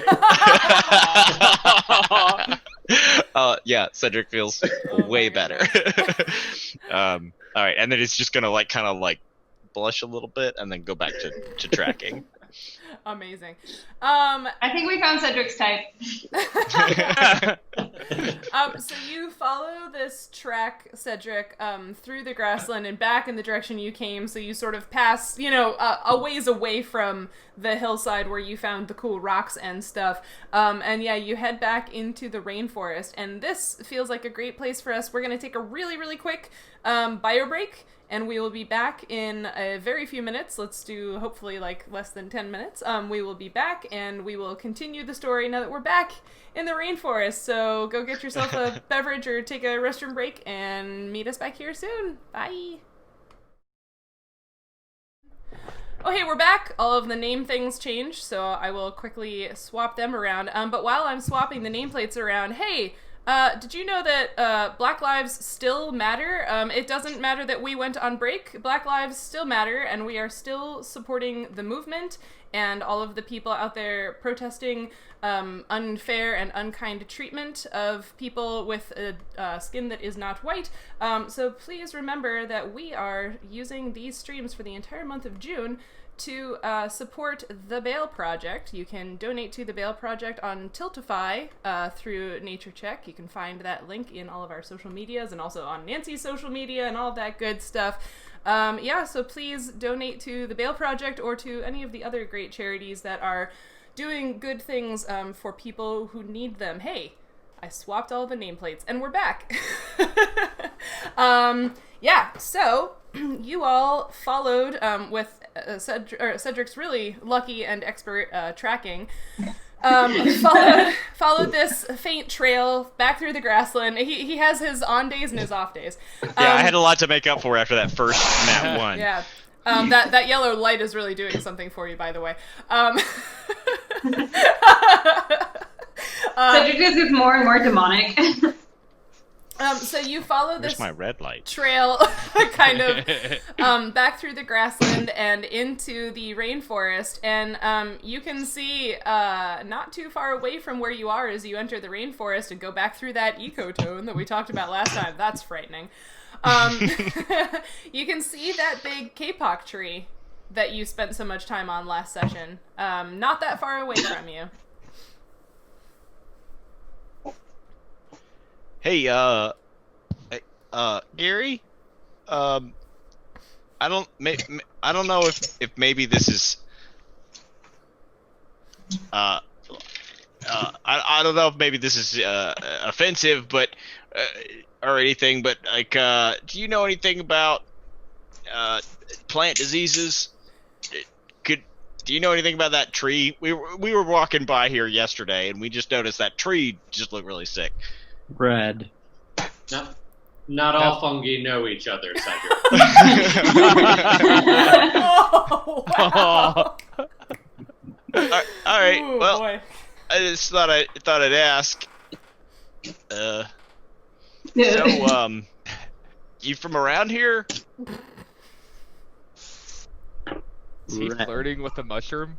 Place we just came from. Well, I kind of figure that's kind of around here. I mean, we've only been walking for a couple of hours. But the jungle's different than the hills. Okay. Yeah. All right. That's a good point.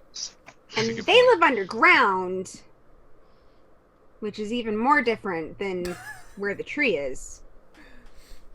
Okay. More Another very good point. Harry walks over. Nadia's not even from this world. She's so much smarter than you, Cedric. N6! Gary walks over. N6 burn! Harry walks over toward Nautia and turns green. Aww. Aw. Okay, so... So I'm assuming that I'm still tracking. Cedric's still Yeah, seeing sign. Give me another survival check, now that you've sort of switched ecosystems and the ground cover is different. You can make it at advantage again, because we've got more of those yet. Oh, really? Oh, awesome. Thank God. Thank you, donors. Guessing that first roll wasn't too good. Thank you, donors, neither for... was the second one. was that a... Oh, did you waste it? I got a 2 and a 5 plus 2, Oh my God. so Cool. a 7. Yeah, the trail kind of peters out here. Peters out. Yeah, I got it. It's the perfect word for this. For screwing up. Harsh audience. Yeah. So again, the rainforest is just the ground cover, and the traffic of organisms here is different. So you don't see the tracks as clearly anymore. But like I said, you know approximately where you are because you can see that sick tree not too far away. So like you've been in this part of the rainforest before. Well, hopefully we don't find another mantis. Have the tracks been in like a beeline direction, like if they were always moving southwest and we could assume we could keep following that direction, or has it been sort of all over? So we lost the trail. Do we have any? Yeah, it wasn't like a perfectly straight line, but like it was pretty direct. Like whoever you're following, like very intentionally came back to this area. Yeah. But we don't know if they went any further because we don't. Right.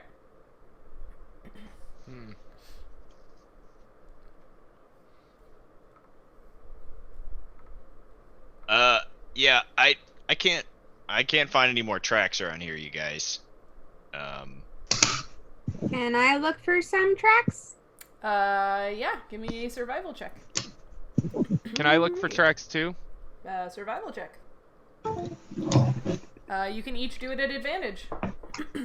Okay. Thank you, donors. Thank you, donors. Rather than tracks, could I do a knowledge nature check to see? Not at ground level, but when things pass by, you'll have broken stems or parts of plants that are broken. So to recognize like plant damage that could have been from something. These larger things that we think we're following moving through a certain area through the brush and the jungle.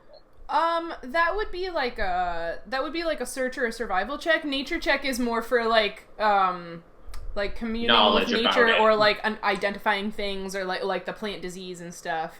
Yeah. How are those survival I'll do a checks? search. This is my third nat 20 of this session. Wow. Just showing off, huh, Joe? This is weird.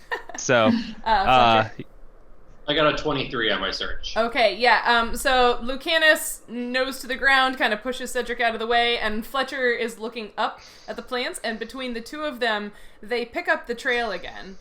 So Fletcher sees evidence of, sticks broken and, leaves bruised and pushed out of the way. And Lucanus, you see these same sort of like weirdly thin footprints. And together you are able to track back to the sick kapok tree. Mm-hmm. Meanwhile, Nautia found a snack. Yes. I mean, not so, a bad wait. Is there enough to share? mechanical- Because Cedric is still very hungry. So, wait. The stuff that came from that cave is also here in the kapok tree? Lucanus is asking that. Of whom? Whatever seems to have stolen their food fungus seems to have come here. Okay, so The large things we're tracking came here. yeah, so Lucanus Something knocks with on a hard Lucanus knocks on the exterior? tree like you would knock on a door. Okay. We did that already. Yeah, it makes the same sort of like weirdly Hello? thunky, hollow-ish, twangy sound as the last time you knocked on it. Hello? Is anybody there? Fletcher, was there a picture of that big bug that attacked us in your book? A mantis? I mean, I probably would have to do another intelligence check to see if I remember. Yeah. Because I haven't spent enough time with the book, really. Mm-hmm. And I was going to say that, like, physical damage of things just, like, running into plants or ripping things off of plants for no reason as, like, to track something. Number one kind of damage I diagnose in the conservatory. people come to me and they're like, "What's wrong with this plant?" And I'm like, "It's people damage." Yep. Because people just rip leaves apart as they walk through their conservatory because people don't think plants are alive. Or how much my heart breaks every time I see a tree with somebody's initials carved into it. And that's something you can't just spray for. Right. Yeah. Did I detect poison on this tree last time? You did it on the soil while you were licking it, and there was no poison. Soil, yeah. Can I like take out my dagger and like strip a little like piece of bark? Yeah. Off the tree. Yep. Again, the bark is the bark and the flesh or the tissue of the tree is just a little like it doesn't feel right. Last time you guys determined that it seemed like the tree was malnourished or that there was something weird going on where it was like more crumbly than normal. Can I like cut into the tree? How far would you like to cut into it? Just maybe like a ½ shave off the thing. Okay. Using the dagger. Yeah. I had a 17 intelligence check for trying to recall praying mantids for Nautia. Okay. Yeah, there were definitely several, entries of mantids in the book. You don't necessarily remember, like, it could have been multiple species. It could have been, giant and regular. Like, you just know that, like, yeah, they were definitely in the book. Yeah. Yeah. I tried to... I don't know why this looks so bad on Roll20, so never mind. I tried to put you on the map with the sick tree again, but it doesn't look like it took all of the updates, the changes that I made to it. So that's obnoxious, but that's okay, because we don't actually need that map anyway. It was mostly just for flavor. But while all of you are investigating this tree, I need you to make perception checks. Damn it. Gary, you can also perceive. I was going to pull out the book and try to flip to the praying mantid pages to show Nautia that I could remember. But now we're going to get attacked. So this is my 4th nat 20 of the game. Are you using an app? Yeah. I'm using D&Dice. I'm suspicious. After tonight, I'm gonna download a new app because this is statistically improbable. This is very statistically improbable. I like how we all choose the very precise word for that. Well, I've kind of suspected this for a long time because, like, on average, like, I did one game where we like rolled combat, and on average, I get more rolls above 10 than below 10. Yeah, and it should be problematic. It should be. Yeah, that's not. Yeah, I need to. You can also roll on Roll20 if you didn't know. Yeah, I think I'm gonna start doing that because I really don't trust this app anymore. Yeah, that seems weird. Because I should not have gotten like four nat 20s in a game. Yeah. So, Peter, how do I roll on? So on the left-hand side of Roll20, there are like 6 little symbols. Uh-huh. The second one from the bottom is a little D20 symbol. If you hover over that, it'll allow you to select different dice. If you just click on it, actually, it'll bring up a whole menu. Okay. Oh, it's saying that the service is unavailable. What? I mean, yeah, Peter just rolled a 19 on it, so it worked. Yep. Oh, red. I got an 8. I'm very hungry. Okay. I got a 24. 24. Gary rolled a 6. Gary rolled a 6. Gary is also very hungry. Well, Gary, you're noticing as they're starting to like pick at this tree that like it like smells or feels familiar to you. So you aren't necessarily noticing what's going on around you because you're very excited and focused on this tree. But yeah, there's enough people in the group that got a high enough roll.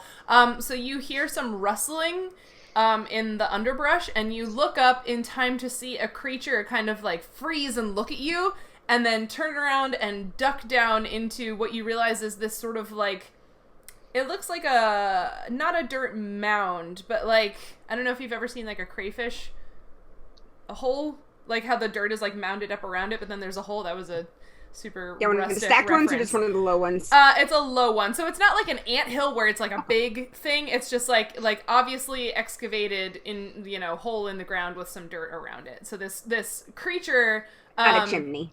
right? Not a chimney. And the few of you that got really high rolls noticed it's holding a spear, and otherwise looks kind of humanoid. But it has 4 arms and 2 legs, and it had sort of an insectoid head. Seeing as we were just attacked by something that was very insectoid looking around here, I'm gonna pull out my warhammer and ready it to guard the party. Yeah, Lucanus moving pulls kind out. of in between everybody else in the party. Lucanus pulls out his greatsword, but he doesn't like. It's not really in a threatening way. It's more in like a, "Hey, I have this way. Like, let's just acknowledge the fact that I have a big sword." I'm being threatening. Right, so it disappeared down into this hole, much like you might expect like a scout would, kind of take a look at you and then whoop, back down to, you don't know what Just next. the one creature, or was there another one? Just one. Just the one.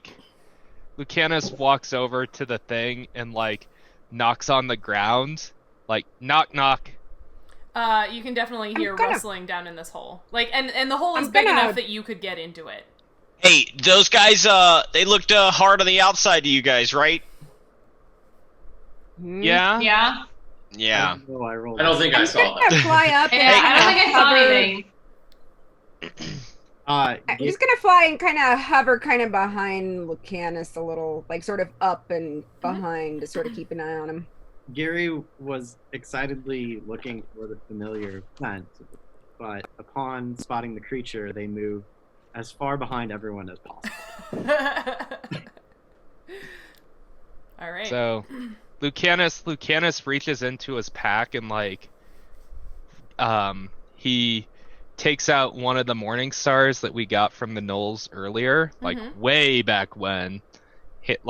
Offers it to Gary and is like, "Would this make you feel safer, buddy?" Gary turns red, Okay. and red spores waft from Gary's chin.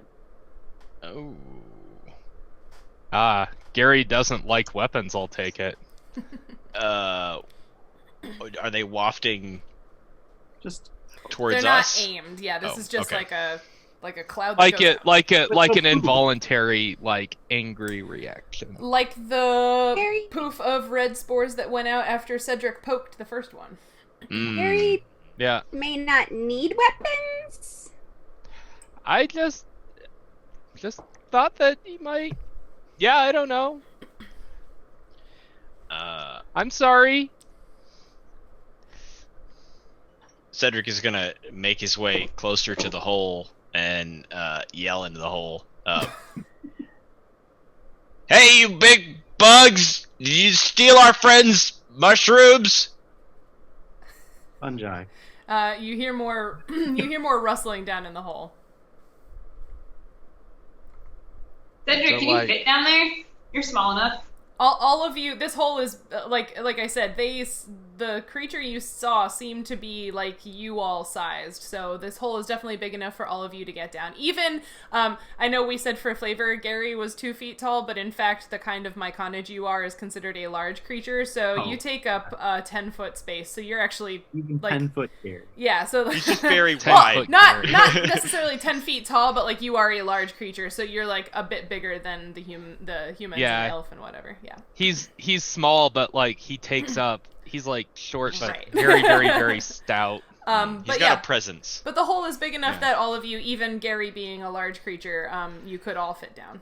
So Lucanus goes and stands by the hole and just sort of looks at Cedric, and he's like, "I really don't feel comfortable not being on our, home turf. But if we have to go into the hole, we have to go into the hole." I mean, these guys stole from Gary. That's I wrong. know. I'm just the combat situation inside the hole. I'm saying I don't think it's gonna be fun if we get into trouble.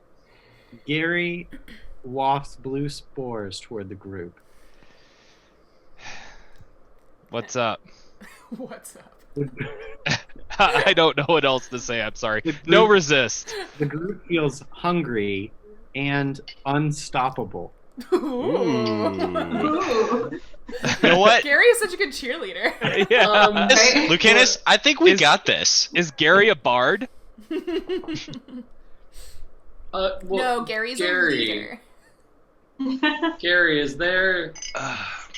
If we need to head in there, do you have some kind of spore you could maybe pre-fumigate these tunnels with? Whether it's to pacify, or maybe you have something that does something else. It might be a good help. Gary turns green. Ooh. Ooh, a strategic advantage. Yeah, that sounds like a good idea. You just get the old notebook. I was gonna say, which kind do you want to use here? Gary's not going to advance anywhere though.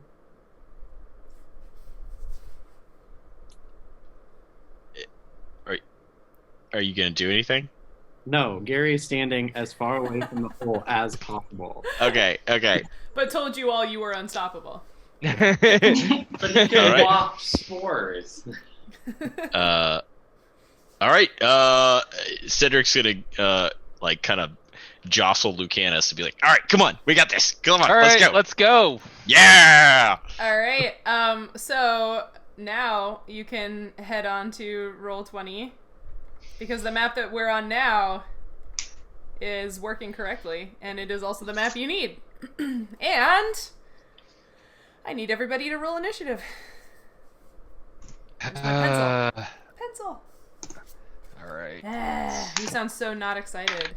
Well, I'm trying to figure out like a Aw. new thing on the fly. 16. Joe, can you send me the name of that app, because I really need to start using it. These No. actual dice are not working for me. No, I am not going to. Also, I am going to delete this app from my phone. Veronica says she needs a Gary in her life. Right? Oh, Don't we all need a Gary in our lives? We all need a Gary. We all could use some white spores nowadays. Oh my god. Is that what right? the kids are calling it? So as they, if I may, Mhm. as they advance toward the entrance of the hole, multicolored spores waft past them from Gary and down into the hole. Okay. It's an array. Do you want the violent or passive option on that one? Wow, I did not realize that. Because remember we talked about that, and you were like, "Oh, a lot of those options are really violent." So I also wrote down passive options. So now you can choose. Yes, I want violent. Okay. Gary is pissed. Yeah, Gary does not seem violent. Gary is pissed. Okay. 40. Gary does not have time feet. for this shit. That's Yeah. right. 40 feet and fortitude. So I got Hold on. 18 on the Wait. Nope. Sorry. Don't yell initiative numbers until I look for them, because first I have to do these fortitude saves, because Gary's spitting spores.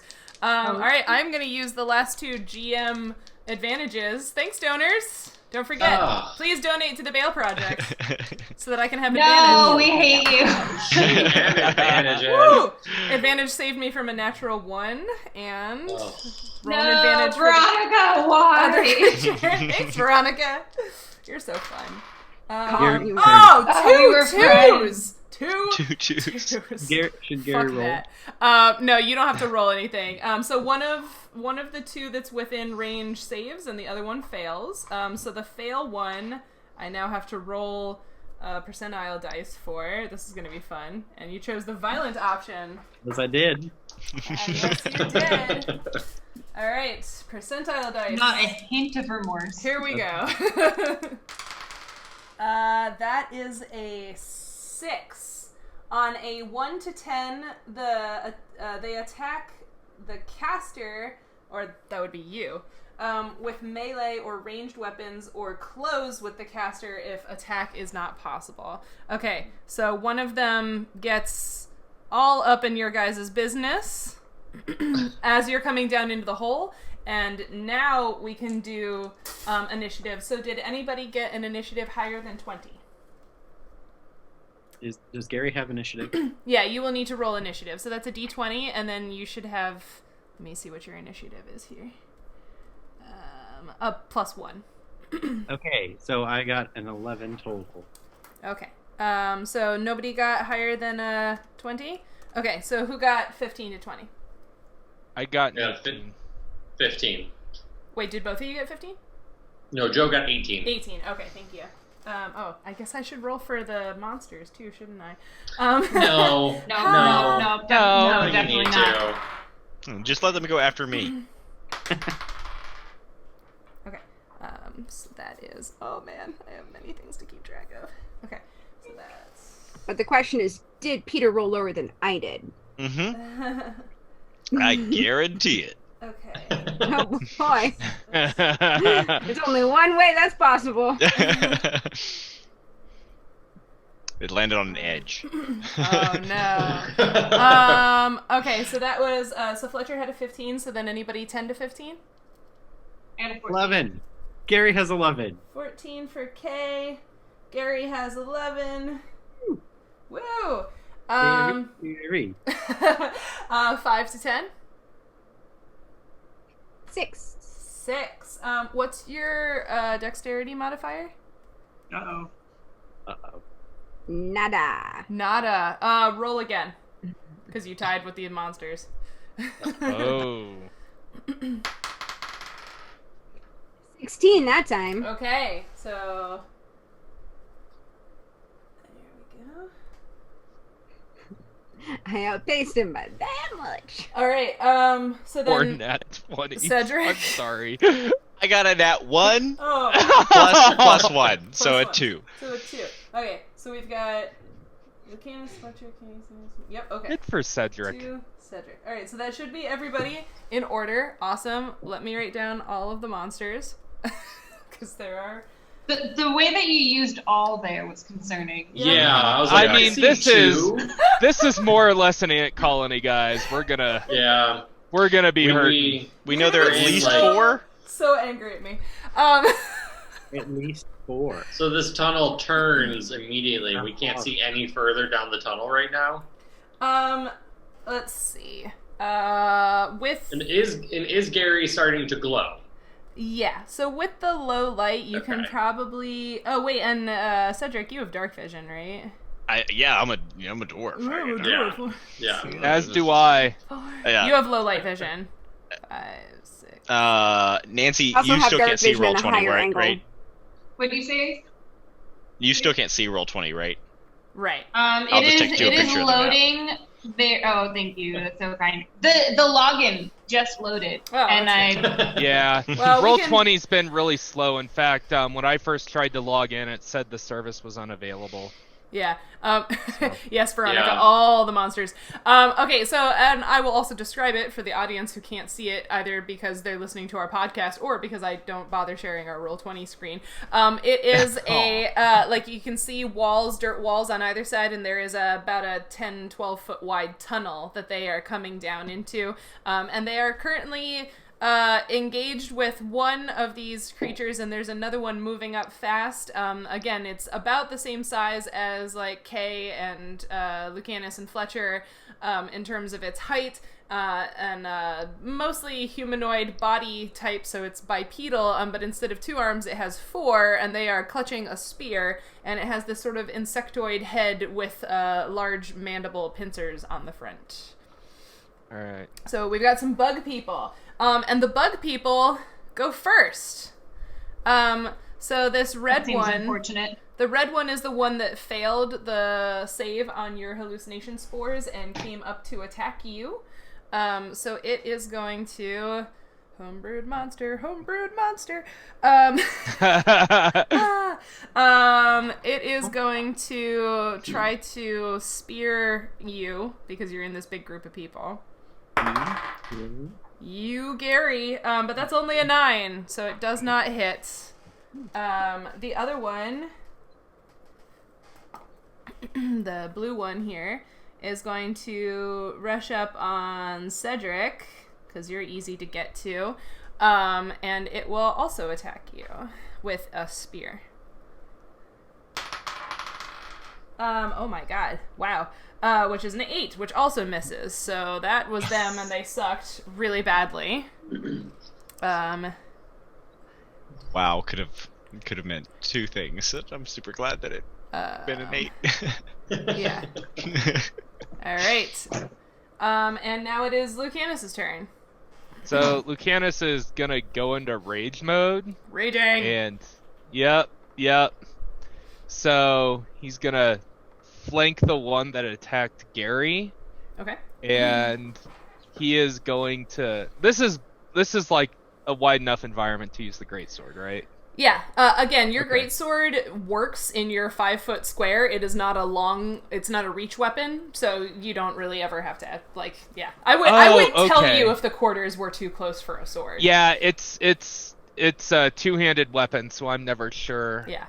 It's not like don't picture like an anime sword. It's not like a Cloud Strife, Buster sword. Oh yeah, no. I know Monster Hunter. Yeah. I know what a greatsword is. I just, whenever I imagine using like a two-handed thing, like even a baseball bat, I imagine it like taking up more than 5 feet. Alright. So, but like I said, this hallway is about 12 feet wide, so you're okay.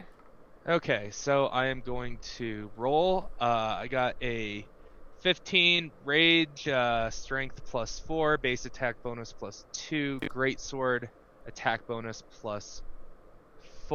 No. Your base attack is +2. Your strength is +4, but since it's a two-handed weapon, it's actually +1.5 times your strength, so it would be a +6. So +6 +2, so it's a +8 on your roll. I'm so sorry. It's a 23. No worries.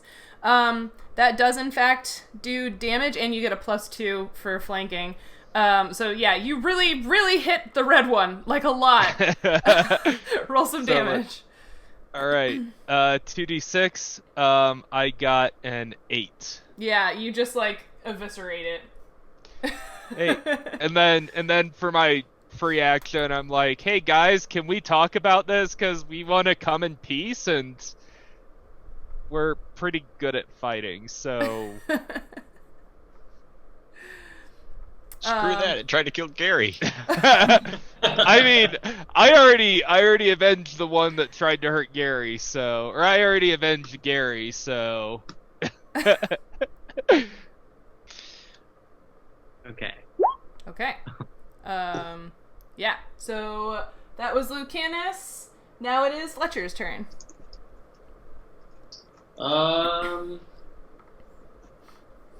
Oh geez, we're in such tight quarters. I feel like any magic that I would do is it's gonna have some kind of penalty. People are so smashed together in here. Mm-hmm. Because everybody is in combat. Oh god. I mean, you can break through. Yeah, well, yeah. Let me go further down the tunnel and get hey, just making suggestions. Annihilated by the next army of bullet ants or whatever these are supposed to be coming through the tunnels. Oh jeez. Have we heard anything coming from these creatures? Are they making a sound? They're speaking? Are they doing They're making clicks and squeaks, I guess is the best way of explaining it. And of course there's rustling of their movement. So just because what the hell, why not? I'm gonna cast comprehend languages on myself because I can understand all spoken languages. So if they are saying something, I should be able to understand them. Let me... I'm pretty sure it says just all spoken and written languages. You must touch the creature. You have to touch the creature. Yep, you what have about to- the dead one? Hand chopped off. That does not work. Nice try, though. You must, Why not? You must touch the creature in order to understand them. Yeah. Nice try on the dead one. It doesn't actually say, but I feel like that's maybe a little easy. Then In this mode, do I have to wait for my Yes. action to release spores? Okay. Yeah. Yep, you have to wait for your turn. But I did let you release those spores before you engaged in combat. Yeah. Yeah.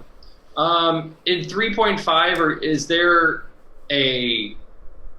Does it have the functionality to play your turn forward or whatever and go to the bottom of the order? Yeah, basically you could tell me whose turn you wanted to wait for, and then you would just always be in that place in the order from to then switch on. my order. Yeah, so it's not like a held action like in 5th. You would actually choose to switch where in the order you are. Switch your order. Yeah.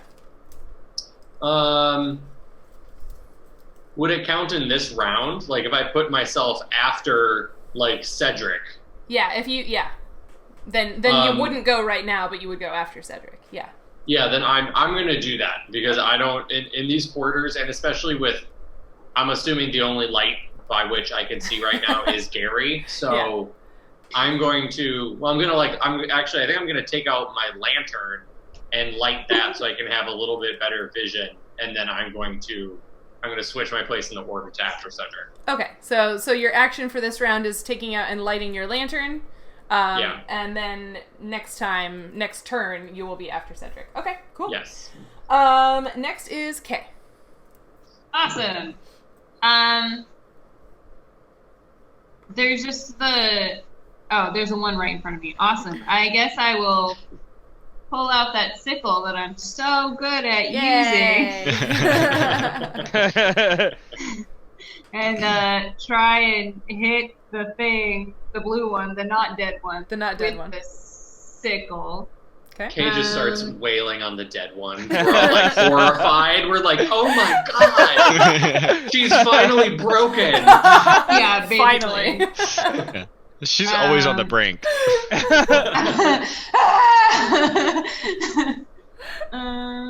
Hold on. I'm trying to read this on my computer, and there we go. My video editing program was like, "Oh, you want me? I'm gonna show up," and then nope. Don't forget, if you want Nancy or anyone else in the group to have advantage during this combat, you can donate to the Bail Project via our Tiltify link. Can you be spiteful and be like, "Can you use your rolls against this person?" I would do that. Actually, Nancy, there are 2 more player advantages left. You can take advantage on this attack. Okay, cool. I think I forgot to write my attack modifier on my character sheet. The sickle uses strength, right? Yeah. Okay, well, it's a -1, so. And as a rogue, I think you have a +1 attack bonus right now, so it's just a straight roll. Oh, awesome. So just roll a d20 twice and take the higher one. Okay. Yeah. Oh, cool. I got a 15. That is enough to hit. Roll some damage. Nice. Yes. Roll some damage. Roll some damage. Roll some damage. Every time I look at them, I'm like, what the hell's a d6? Oh, right. A normal die. Alright, come on. What? I got a 1. Oh, 1 damage. 1 no. damage on the blue. Okay. She nicks it with her sickle. I was so excited that I hit it that I was surprised. And they're kind of hard on the outside. They are. Yeah. Okay. Are we allowed to donate to give ourselves advantages? Yeah. I don't see why not. Well, that'll be happening over the next week. I was gonna say the point is, after all, to raise money for the Bail Project. I don't care how the money gets raised. Okay, I just wanted to make sure that wasn't going to be seen as like underhanded. Oh, you can donate anonymously too. That's true.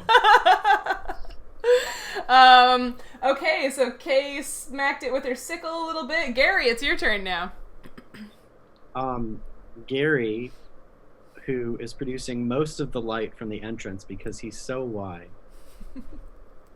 wafts white spores, which seem dark against his light bioluminescence. But then they move past the adventurers toward the remaining monster. Okay, toward the blue one? Okay. Yes. And that is a fortitude of 15 that I'm going for here. It rolled a natural 18 plus. Yeah, no, it's definitely it survives the fortitude save, so the spores do not affect it. Can Gary move? You can. Gary moves away from the creatures toward the entrance. Okay, so you're like backing up. Yes. Okay. Backing. There is no more space on the map to back you up, but I'll just say you've backed up. Yeah. I backed up. Yeah. Oh wait, can I like do this? Yeah. Okay. I backed you up as far as I could without being able to lose you. Okay. Then it's Nautia's turn. Can I see those guys down the? Yeah. Yep. I have removed the fog of war from everything you can see. So yes, you can see those guys. Okay. I can't. I'm good. And yeah, you have dark vision, so yeah, you can see pretty far anyway. Yeah. And blue guy is taking some hits, right? He has taken a teeny point of damage. Red guy is gone. Red guy is dead. So it's only blue guy. Well, it depends on how far down the tunnel you look. Yeah. Alright. You guys thought you didn't like swarms before. No. I mean, these are easily hittable swarms, so... Much easier than the spiders to hit, at least. Yeah. Did you feel a little bit bad after that, Sheryl? Just a little bit? No. Because a lot of what happened in that fight was like some poor decisions and some poor rolls, and I don't have any control over the rolls, and you have control over the decisions. So Nope, sounds like it was your fault. Yeah, we've never made bad decisions before. No, never. As a party. Mm-mm. Yep, totally. Yeah, I'm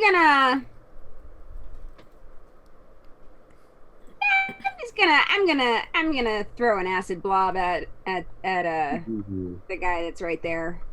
At the blue one? Okay. And that's the one. Yeah, and that's the one that acts like, well, I was there and then I moved it. Why did I do that? That wasn't where I needed to be.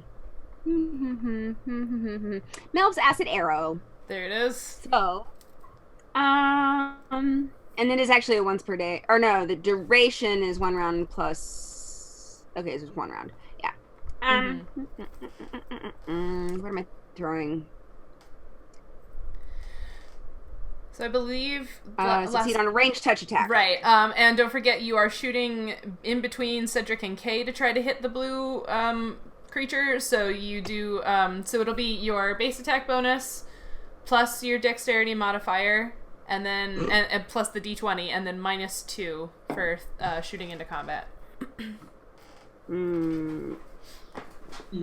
Veronica is really enjoying your full group denial. About what? About you never making bad decisions. Yeah. Oh, I make bad decisions all the time. Only bad decisions. Shut up, Joe. Right. Pretty much only bad decisions, Right. yeah. Only bad decisions. So He says. base attack plus dex -2. Yep. All right.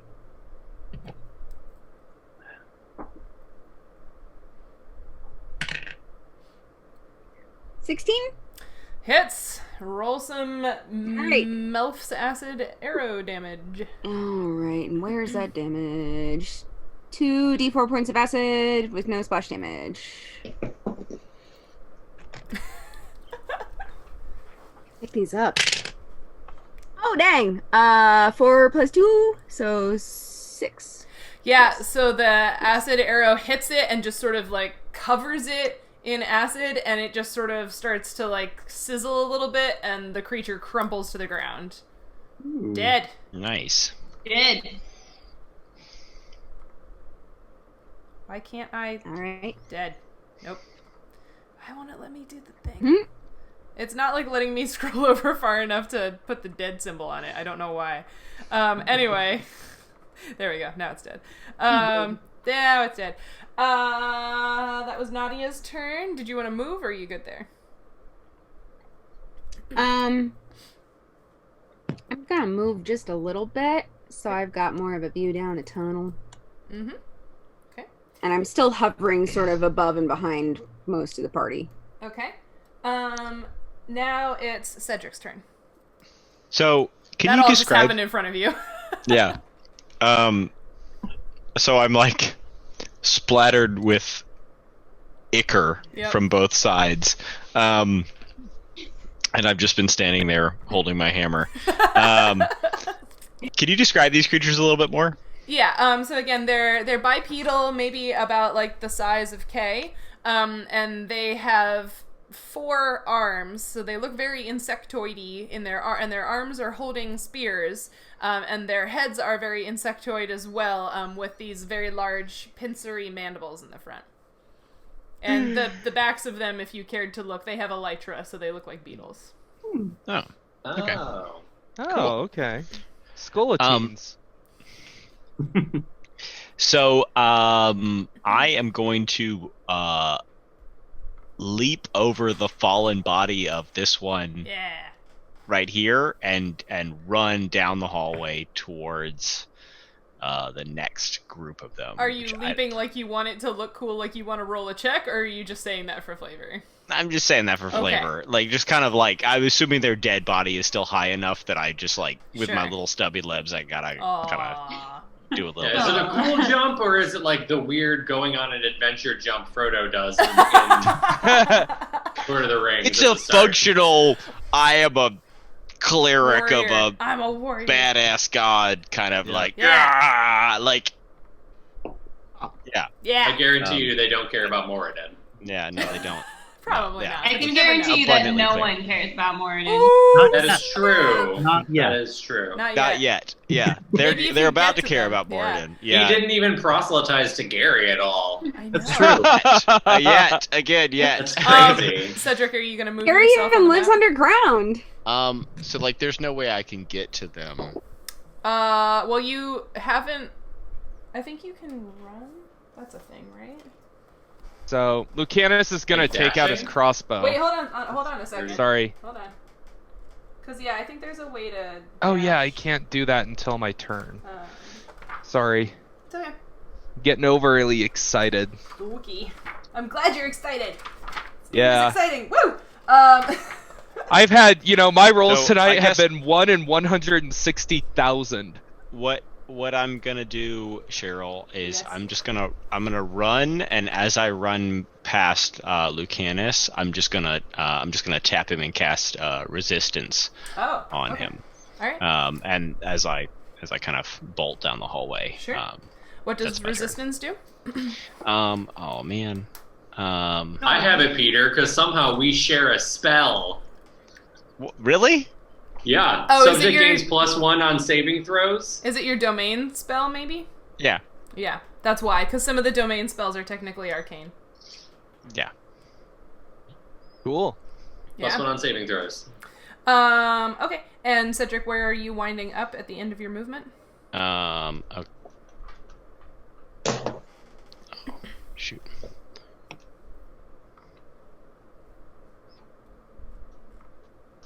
There. Cool. Awesome. Now it is... So then would be Fletcher, but Fletcher, you used your turn to do your lantern stuff. So now it is these guys. Yeah, I just see Cedric take off down the tunnel that I can't see anything down, and I'm like, oh, there's more things. Yeah.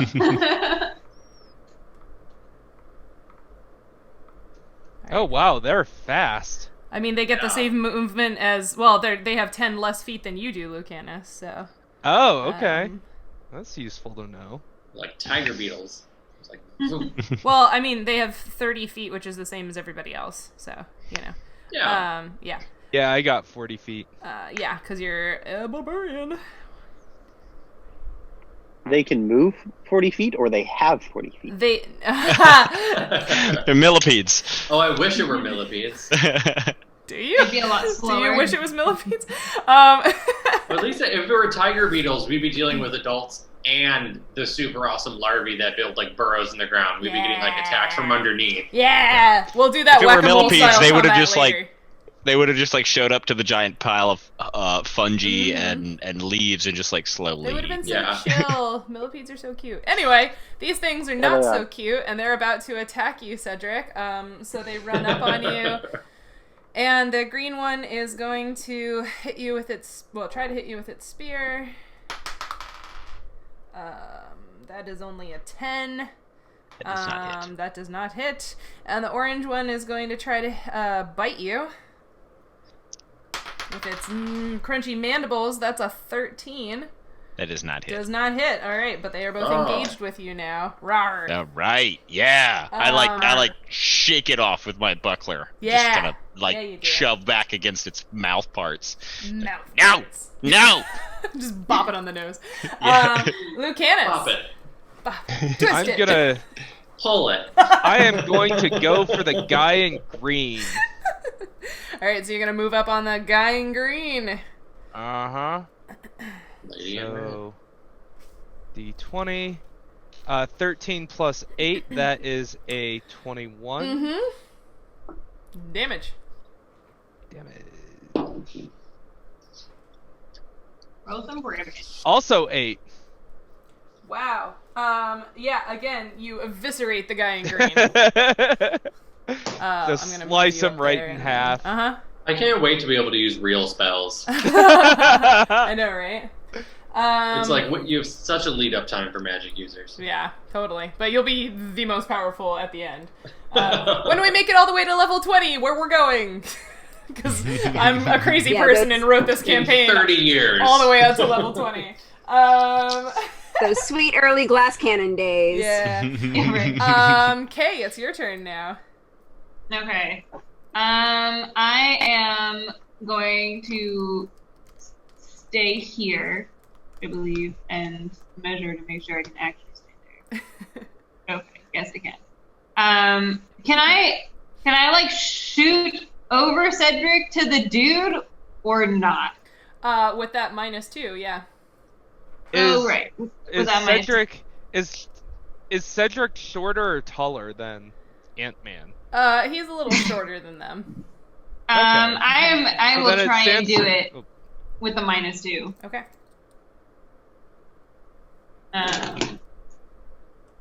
If you shoot me in the back of the head, I'm gonna be very sad. Die. I mean, well, I hits got you at the base of the 1. skull. You got a 1. I got a natural 1. I so very specifically. You did just say that. -2. But you said it out loud, Peter, is the thing. Yeah. You'd think after a year I would have learned to stop jinxing us, but Nope. nope. We're just gonna peter out. That's the new word for fucking up. Nancy, Three how much? thumbs up on what's that the joke. damage on your short bow? 1d6. Please roll that. Do I literally shoot myself in the foot? No, you shot Cedric. Oh no! I rolled percentile dice and you shot Cedric. Oh my God. I'm sorry. She air quotes accidentally shot Cedric. It's been a long time coming. Yeah. I mean, if anyone deserves it, it's Cedric. I'm actually oh my God. I'm just so mad. Oh my God, I shot you, Cedric. I'm so sorry.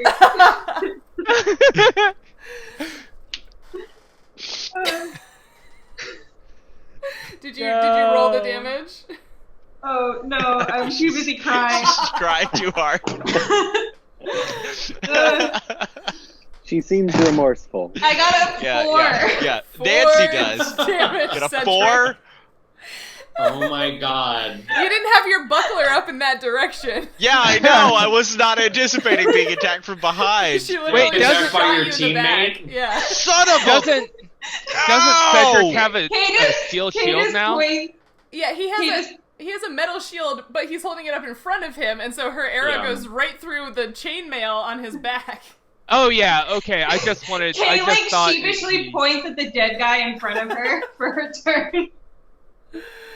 Oh man. All right. Well, Cedric took 4 damage. Gary, it's Again from your turn. Hi. Okay, Oh Gary. my god, I'm dead. I'm like literally dead. I believe that most of my spores have a pretty long range, right? Am I within Yeah, range? most of them have like a 40-foot range. Yeah. Okay. So I'm going to waft the peaceful, multicolored spores Where? beyond everyone to the orange. Yes, Okay. Yeah. Okay. that's within range. Yep. Okay. Orange guy making a fortitude. Blah blah blah. Nope. Fails. Okay, so he is pacified for. Does it say a minute? Is that how long that's for? I think it was a minute when we were under it. Yeah. I think Those were the that's- white ones. pacification. I don't Oh, know that if was the the white. multicolored Yeah, that was ones. the white. That's right. Yep, it's for 1 minute. Okay. Okay. Yeah, the target can take partial actions that don't involve attacking. Yep, it feels real chill. Feels Okay, real so chill. that landed. I'm Yep. gonna take a cautious step forward. Okay. Very Put cautious. you there. Awesome.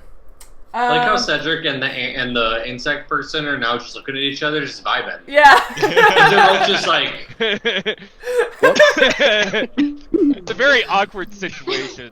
I love it. I feel so much better about being shot in the back now. now you can address the arrow in your back Yeah. from your teammate. No kidding. Sorry. Oh my This is what god. happens when you bring a teenager to your tax party, okay? So good. So good. I love it so much. Okay, so that was Gary. Now it's Nadia's turn. I would like to. Do. What are each of the? How do you get the little arrow that does the measurement? that the- There's the circle with the ruler. Bottom. Okay. Yeah. There we go. 40 feet. Wow. 40 feet's a long Yeah, way. I'm gonna fly that way. Okay, yeah, so you have a fly speed, Well- so okay. Yeah, because this guy's not doing anything now, right? Right. Cool. Then I'm gonna fly there and look down the corridor. Can I see any further? You have 60 feet of dark vision, right? 5, 10, 15, Mhm. 25, 30, 35, 40, 45, 50, 55, 60. Okay, cool. Sorry, I was counting. Please? Reveal? What happened? What happened? Why didn't that work? Reveal areas, darn it. Nice enough. Please. There we go. Ooh, Oh, no. boy. Oh, no. I'm glad Six Fletcher more chances has or something. no idea. Cedric in the back. Can I still do a thing? Yeah, you moved. What else would you like to do? Oh, no. Oh no, oh no. I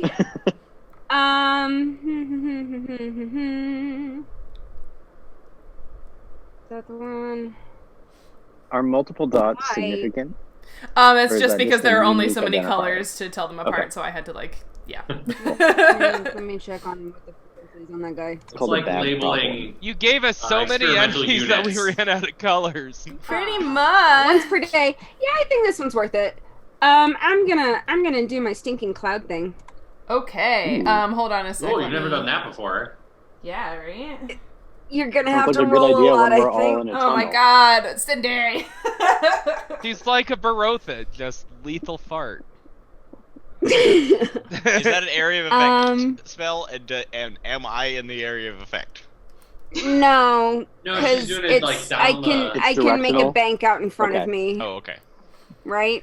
Am I understanding that correctly? Or maybe I like a think stink so. bug. I'm not So entirely it sure spreads if I in a agree. 20-foot radius, 20-foot high, but presumably I can say what that Does radius it have is? a stinking cloud, stinking cloud? Because if I can't, then I'm not doing that. Hooray! Brand new druid. Hey, that's one. That was a method thing. Oh, that's I've had that one all along. Oh, you just never used it. Okay. Yeah, because it's once a day and it's an effect spell. It's in the thing. Yeah, so you can cast it at a distance of up to 100 feet. Yeah. 100 feet. Wow. Whoa. Yeah. So, Wow. Jeez. I even would further like than to we can drop see. that. Can I, like, make a little... let's see. I'll just do this. Whoa. It's right there. Whoops. Okay. Nice. Yeah. Can I do that? Just right in the middle of them? Sure. Let me look up. So it makes them... I may be dumping water on the ant pile, but let's see. So you said it's nauseated? Is that right? It's equivalent to stinking cloud. Right. Make I'm sure sorry. there's I'm just nothing else looking special up. about it. So the stinking cloud stinking says cloud. what? That they become nauseated?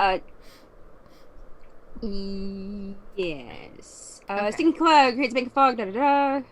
Yeah, living creatures in the cloud become nauseated. Lasts as long as the creature is in the cloud and for 1d4 plus 1 rounds after it leaves. That's fun. Okay, that is very fun. Roll separately for each nauseated character. I'm so sorry. What does being nauseated do? Unable to attack, cast spells, I thought there concentrate might on be, like, spells, or do 4 more anything down else there. requiring attention. Yep. Thanks for Wow. looking That that up, checks. Peter. That checks out. Oh my god. And they're doing what kind of save, Cindy? Rolled. Where's the wait? Succeed. Where's the save? Saving throw. Fortitude. Fortitude of... Fortitude negates. See text. Where's the Steam Cloud? Where did I click on it? Sorry. Oh no. One more? It's okay. No, that's it. Where'd it go? It says succeed if a creature succeeds, it must remain in the cloud but continue to save each turn. If it stays in the cloud, it must continue to save. What's the save though? What does it save? Right. Yeah, that's what what is it rolling yeah. for Oh, it just says a save? fortitude save, I guess, against your spell save DC. Is that? Yeah. So like, what's That your makes sense. save? Okay. As in... It says DC 15 caster level 6. Okay, so Save it. DC, Oh, it's charisma based. There it DC is. 15. Okay. Charisma based. So they're doing Yeah, DC 15 charisma. fortitude against 15. Okay.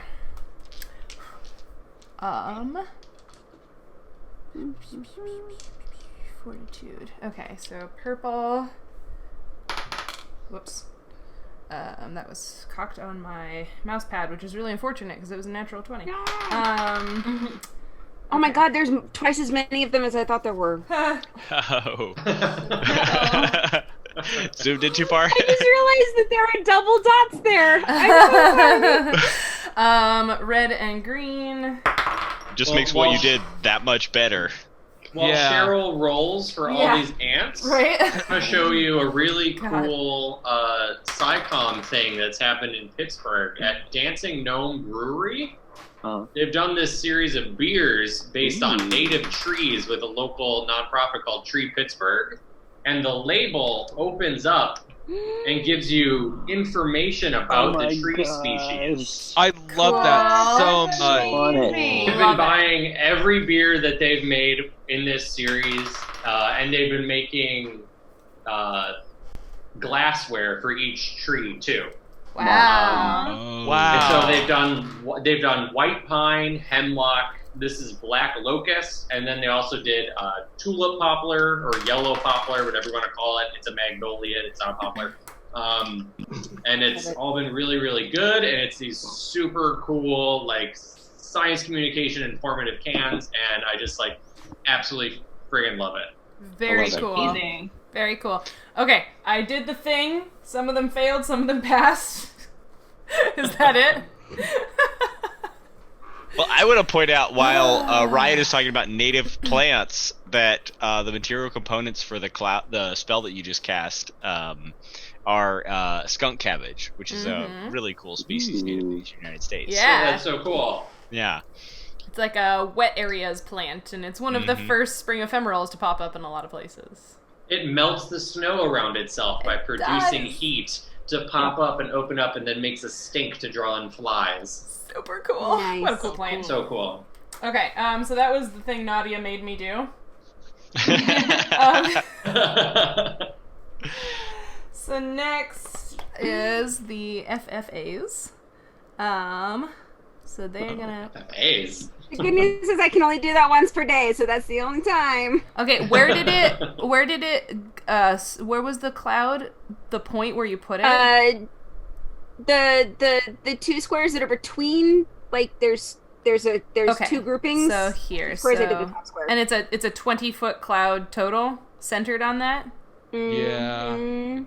Okay, so that would be, oh, Can perfect. we walk through Look at that that. area now? How long does it last? It's I can't remember. Let me see. 1 round plus a D4, I believe. Okay. Oh yeah, that's right. So that's one. It lasts for 1 round or 1d4 plus 1 rounds. Is that right? Yes. Well, it says. Mm-hmm. No, that's permanent. I don't need that. How do I do that? Casting red time, arrow 1 thing? action. Duration, 1 round per level. So 1 round. Okay. Oh. So it's there. It'll Or- be gone. would it be Oh. 2 now? Sorry, the nauseated condition lasts for 1d4 plus 1 round. Yeah, the nauseator is 1d4. Yeah. No, Nautia, because this is a method ability rather than a druid ability. So yeah. Right, So it'll, okay. Yeah. Complicated. Okay. So the FFAs are gonna move 1, 2, 3, 4, 5, 6. I'm really sorry that this is going so much longer than normal, folks. I like being in battle. Okay. Yeah. Yeah. That just it's how it happened. I think that's right. 1, 2, 4, 5, 6. 1, 2, 3, 4, 5, 6. This is what I get for making lots of monsters. 2, Yep. 3, 4, And they're homebrew. 6. Only slightly. They're based off of a similar creature. Yeah. Okay. Now it is Cedric's turn. Okay, despite being shot in the back, I'm still mostly focused on this creature in front of me. Sorry. I'm gonna just ignore the attack in the back, and oh man, Didn't you that was for my remove first the time trying to arrow? roll in Roll20 with this character sheet. A 12 Yeah, I think I does got a 12. not hit. Yeah, that's Yeah. what I figured. Yep. So So you like go to raise your arm and she shot you like, and there's the arrow is still there, right? And it's like right in your shoulder muscle. So you like tried to raise your arm and it's just like, ugh! Like you can't raise it high enough to swing well. all right. Yeah, that's my turn. Fletcher, now it's your turn. Okay. Well, I'm all the way back here apparently. Apparently. Furthest I can move there. So I'm going to advance down the tunnel. So I'm next to Lucanus now. Mm-hmm.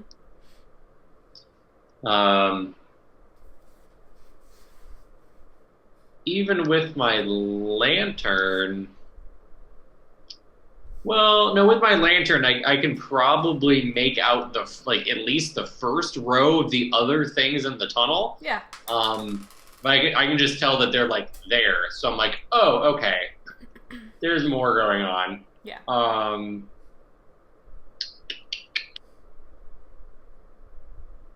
But all I could do is to try to do something to the pacified one by Cedric. So I'm gonna try to do acid splash. Hopefully it doesn't hit Cedric. Why would you say that? That'd out be loud? acid in So the wound, would hard. it not? It'll just cauterize the arrow wound. Oh, that's true. The arrow Yeah. is still in there.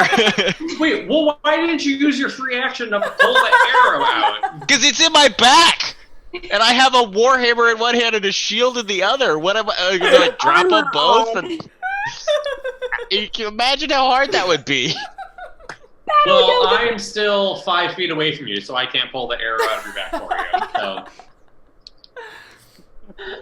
Ask not for your friend to remove the arrow from your back until something. Yeah. That's in Moradin scripture somewhere, right? Yeah. The splinter in your eye or whatever. Yeah.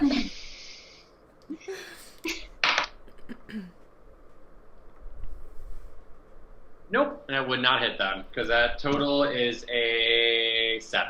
Okay, yep, nope. So the acid splash splurps on the ground again. You, like, overshot it by a bit.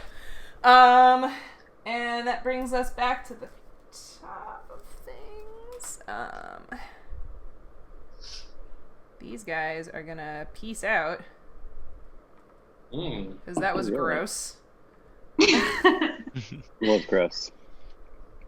They're gonna take a breather in the fresh air. All of them. Actually, I don't know. They're gonna move forward anyway. They can be up here. That was gross. They're moving forward. Okay. Now it is Lucanus' turn. 3, 4, 5, 6, 7. Right. 8, How do I do the arrow thing? The circle with the ruler through it. Circle with the ruler. Okay. So. Oh. Wait. Wow.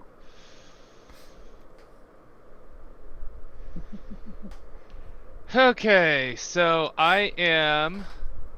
Well, let's see. I am going to attack this guy right here. Okay. And as I run past Cedric, I like pull the arrow out. And then like just sort of like swing. Okay, where would you can you put yourself where you're going to wind up before you swing? Oh, sorry. Like so is Nautia, is it like, well, no, she's flying, I believe. Okay, so I and can she's sort also of, a small creature, so you two can technically share a space for a moment as you're moving through, like, past her. okay, well, I can end up here, right? Yep. Alright, so I am going to be right there. Roll d20. Okay, so this would be 20. If it's +8, yeah. Yeah, yep. Hits. Damage. 9! It's dead. Yeah, so I'm gonna turn around and be like, guys, let's talk about this, because I don't think this is gonna turn out well for you. You're saying that to the creatures? I'm saying that to the critters in common, yeah. Amazing. Because I've just one-shot like 4 in a row. Yeah? I'm just running, so I am just like running through this anthill, like slashing and just. I said they weren't ants. I said they weren't ants. I am like slashing as I go and just being like, guys, come on. Bad entomologists. I mean, I guess, maybe there's like little labels on them that I leave as I run past. She said they had a elytra, so. I did say they had elytra. Not they are beetles. Elytra. They are Not not ant beetles, elytra. they are skeletines. Uh-huh. You would think that with elytra, their AC would be higher. Hey, they have a +4 natural bonus, which is like quite a bit of natural bonus. Okay. Natural armor bonus, rather. Yeah. Anyway. That's chitin for you. Okay. I'm gonna try not to shoot my friends in the back. Okay, that's a good starting point. I can move 30. Yes, you can move 30.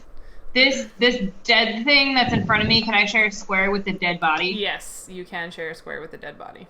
I will share a square with a dead body. You partially shield yourself by No. crouching behind it. Yeah. That seems a bit morbid for Kay. Yeah. Yeah, right. Can we crawl Why is inside Nadia with in Yeah. front of me? Like a tauntaun. +4 armor? It's not that big. It's not that big. Let's just weaken at Bernie's this insect down the tunnel. Arr. Well, she already tried to blame shooting me in the back on Yeah. the dead guy. Yep. Or if you guys have ever seen The Walking Dead, just like cover yourself in the guts, and since most Bleh. social insects rely on smell, You know, Yeah, they'll that be would like, actually Can I probably move? work. Yeah, that's a good Yeah. point. Can I move there? Is that technically Oh, that's fine. Yeah. a square? Yeah. Okay. Yeah, you're like back up against the dirt I wall. guess I'm gonna shoot this pink one. Shoot. Yeah, I guess I'm gonna try and shoot this pink one. Okay. Cool. I'm gonna try a little bit harder than I tried last time. Okay. Well, you can't like hit anybody. Like if it goes wrong, there's no like. Yeah. Come on. Well, that was an 8. So. Nope. Yeah. Not a natural one. Your arrow just hits the dirt floor. Better than Cedric's back, I suppose. You suppose? I'll agree with that. Is it better when you do damage regardless of who the damage is to, or Maybe. Gary, it's your turn. Woo! Woo! Sorry, Okay. this combat has so many moving parts. yeah. Okay, I don't know how to do any of the drawing, and I'm not sure if I'm even allowed. Yeah, you can. What do you Here. mean drawing? Do you mean like you want to measure how far you can go? Like the, or, oh, yeah. there we go. Yep. Okay. Yep. Cool. So who's this? That's Fletcher. Fletcher, and this, That's Cedric. Cedric. and this. And that's Okay. Kay. Yeah. Okay. I'm gonna move towards Cedric. Okay. Can I do that? Like this? Yeah, so Mhm. again, you take up, like, when you click on your character, you can see that you take up, like, a four square Ooh. square. So, okay. you'll have to find a space. I mean, you could, like, you could share this 4 square area with, like, Cedric and the dead body kind of thing. But yeah, basically where you are standing will be at the intersection of those 4 blocks. Let's do that. Can I move there? Yeah. I don't know how to do it. That's It's not fine. working for me. Oh, really? Oh. Okay. Yep, there you go. If you fine. want to move your character, you need to have the arrow selected as opposed to the measuring thing. But anyway. Now, Gary dramatically places his hand on the wound on the back of Cedric. And then, from Gary's chin, waft more multicolored spores, these ones quite violent, down the tunnel Quite toward the violent. creatures. Okay, so that's 40 foot. Extremely violent, and even more colors than normal. Okay, so 40 feet will get everybody except the last 2. And that's a 15. So many saves, you guys are killing me. That's I the hope we idea. have multiple enemies with multiple effects. Yes! Like, why? There. That's what happens when you make swarm encounters like yeah, this. Yeah. Who made that many people? Oh, man. Exactly. I blame it on Brian because this is the storyline we decided on. Anyway. We were only like 40 feet into this tunnel, so. I know, right? Okay, that was pink, purple and yellow. I just kept saying more. But surely this is all. Purple. More. It's like Kylo Ren. More. This is a colony. This isn't a water cooler. Just have 7 more and then Oh. we're all done. Pink and green. Yep, and blue and Remember, orange. way more colors than normal. Right. Okay. So one of them failed, and Just that one? one, yeah. Sorry. Doo-doo. And now we are using the violent confusion on the purple one. That It's is- technically violent hallucination, Ooh. but they have the same effect. That is an 88. So it says, if for an 88, you attack the nearest creature, which would include its own fellows, except that the purple one just came out of the stinking cloud. So it can't do anything right now. So it can't attack. So the one that I affected can't do anything anyway. Right. Because it failed. Oh, okay. Yeah. Wow. So it's a really stinking cloud. Sorry. I On the bright side, you didn't shoot anyone in the back, so. It's true. Yep. It's true. Yep. Gary definitely ranks above Kay on Cedric's list of favorite people right now. That really, I'm so sorry. That really sucks. Sometimes that happens, though. When you have multiple people doing area of effect spells, they can counteract one another. Bummer. Okay. Gotta work as a team, people. Gotta work as a team. Trying Nautia. to slow them down. Nautia. Mhm. Man. Hang on. Okay. Wait. She's got an idea. I think I have one more. Oh, where'd he go? Takes up 4 squares. Yeah, I thought Gary was only 2 feet tall. Well, that's like 2 I feet said. tall, 4 squares wide. Mechanically, a circle leader is supposed to be a large plant, which would take up 4 squares. So Okay. Yeah. Well, Okay. I all feel of you like have I would have politely- reacted very differently to a Yeah, 10-foot yeah. tall mushroom versus a Yeah. 2-foot tall. I let you use the description for the flavor because that's fine, but for like your attacks and your reach and stuff. That makes sense. Ha ha ha. Okay. Oh jeez. Now I'll what? make sure I read this correctly. Now what? Another stink cloud. Nope. I can only do that once a day. That one's done. Breath weapon doesn't tell me how frequently I can use it. Does it? I don't care. I'm probably not gonna be able to use it later because it's a ring. It should. Or The it's an last area. time you used a I'm breath gonna use attack, my. I thought it was once per day. No, that was the spell-like ability. This one's the breath weapon, which is a 15-foot cone of caustic liquid. Damage 1d8 acid. Reflex DC 13 half. Yeah. This DC is Constitution based and includes a +1 racial bonus. Breath weapon. A mephit can use its breath weapon once every 1d4 rounds. Oh, that one. Okay. Yeah. 1d4. So yeah, I just wanna do a 15-foot cone of acid at them. 15-foot cone from here. 15 feet. But I am gonna move first. Okay. I'm gonna go move first because I don't want to splash any of my friends over Right, here. yeah, because that would have included Lucanus. Just go right ahead and do this. Right up on them. Okay, let me... I have to remember what the cone looks like. In terms of It what expands. covers. Yeah, it has like an expansion rate. Yeah, that's why the back of the DM's guide is real cool, because it actually has, like, those shapes in it. Oh, cool. See? So, like that. So the 15-foot cone is one of these two shapes. So it's not actually, I thought it was like 15 feet long and a cone, but it's actually just 15 feet. So that... Oh, so it's like 15 Like squares? 15 square 15 feet. square feet. Yeah. Kind of, yeah. So it's like basically like 1 and then 2 and then 3. So like I'm trying to figure out how to like I guess like you would do like 1, 2. and then well, you could do 1, 2. Why isn't it drawing? God darn it. 1, 2, 3. So it would get like this guy, and these two guys. I'm not seeing what you're... Did you not see? Oh, it, there we Andrew? go. Those three. Those are right those there, three. That. yeah. Okay. Yes. I see it now. Yeah. So Yeah, let's do that. okay.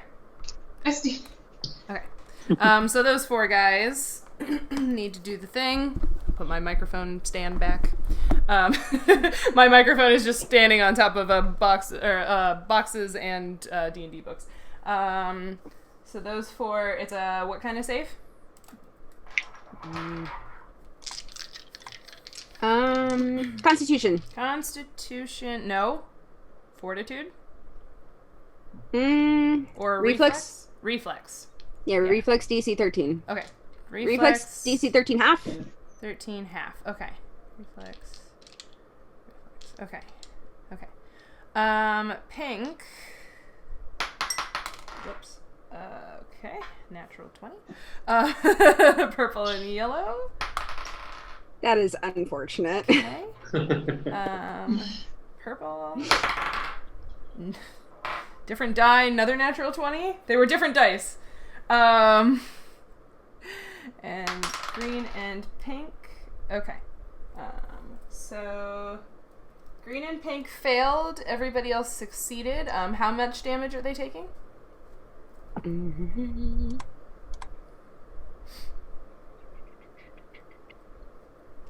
1d8 acid. Okay.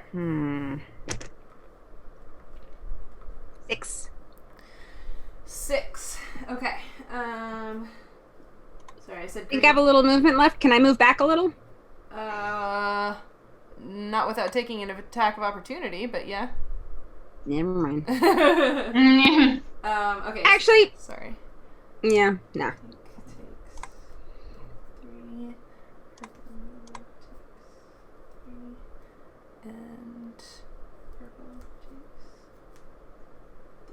Okay. Oh my gosh. Okay. That was Nautia. So now it is. Oh dear. Uh-oh. This is gonna get bad, isn't it? Um. Where did I?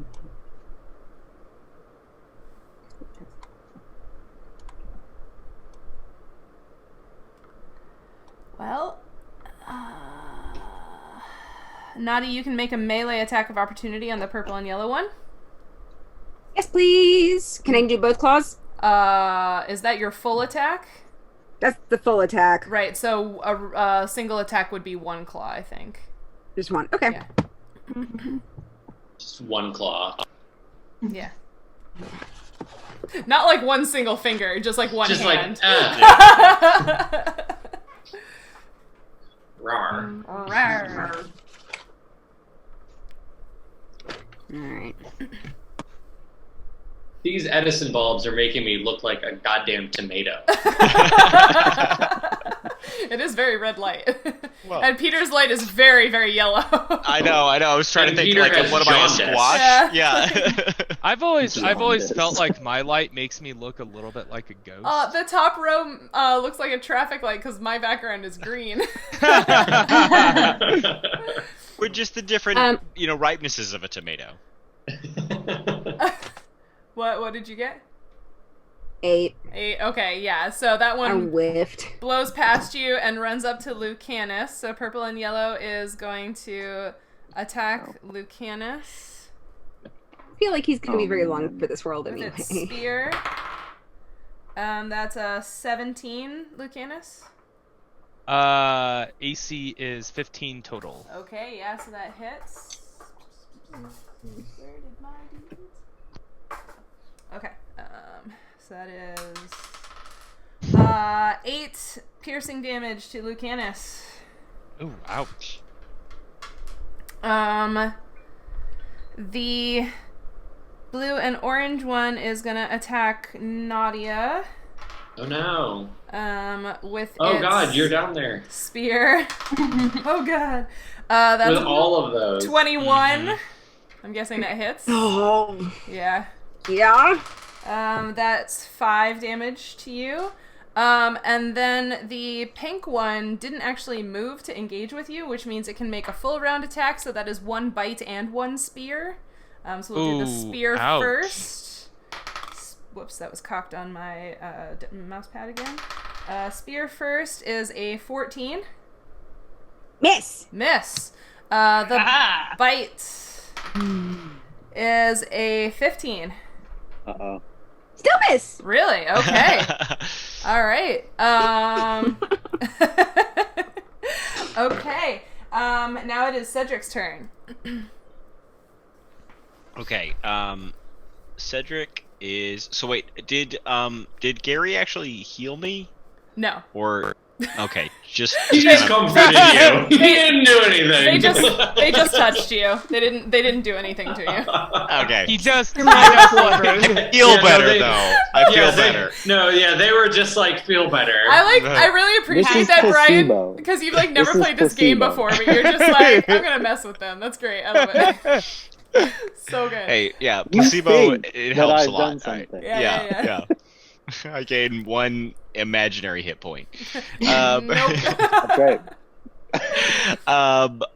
Okay, I am going to step forward up here, and let's see. I'm gonna run forward past Lucanus up to where Nautia is, and try and head off the guy who I think is basically trying to like like trying to flank her. Oh,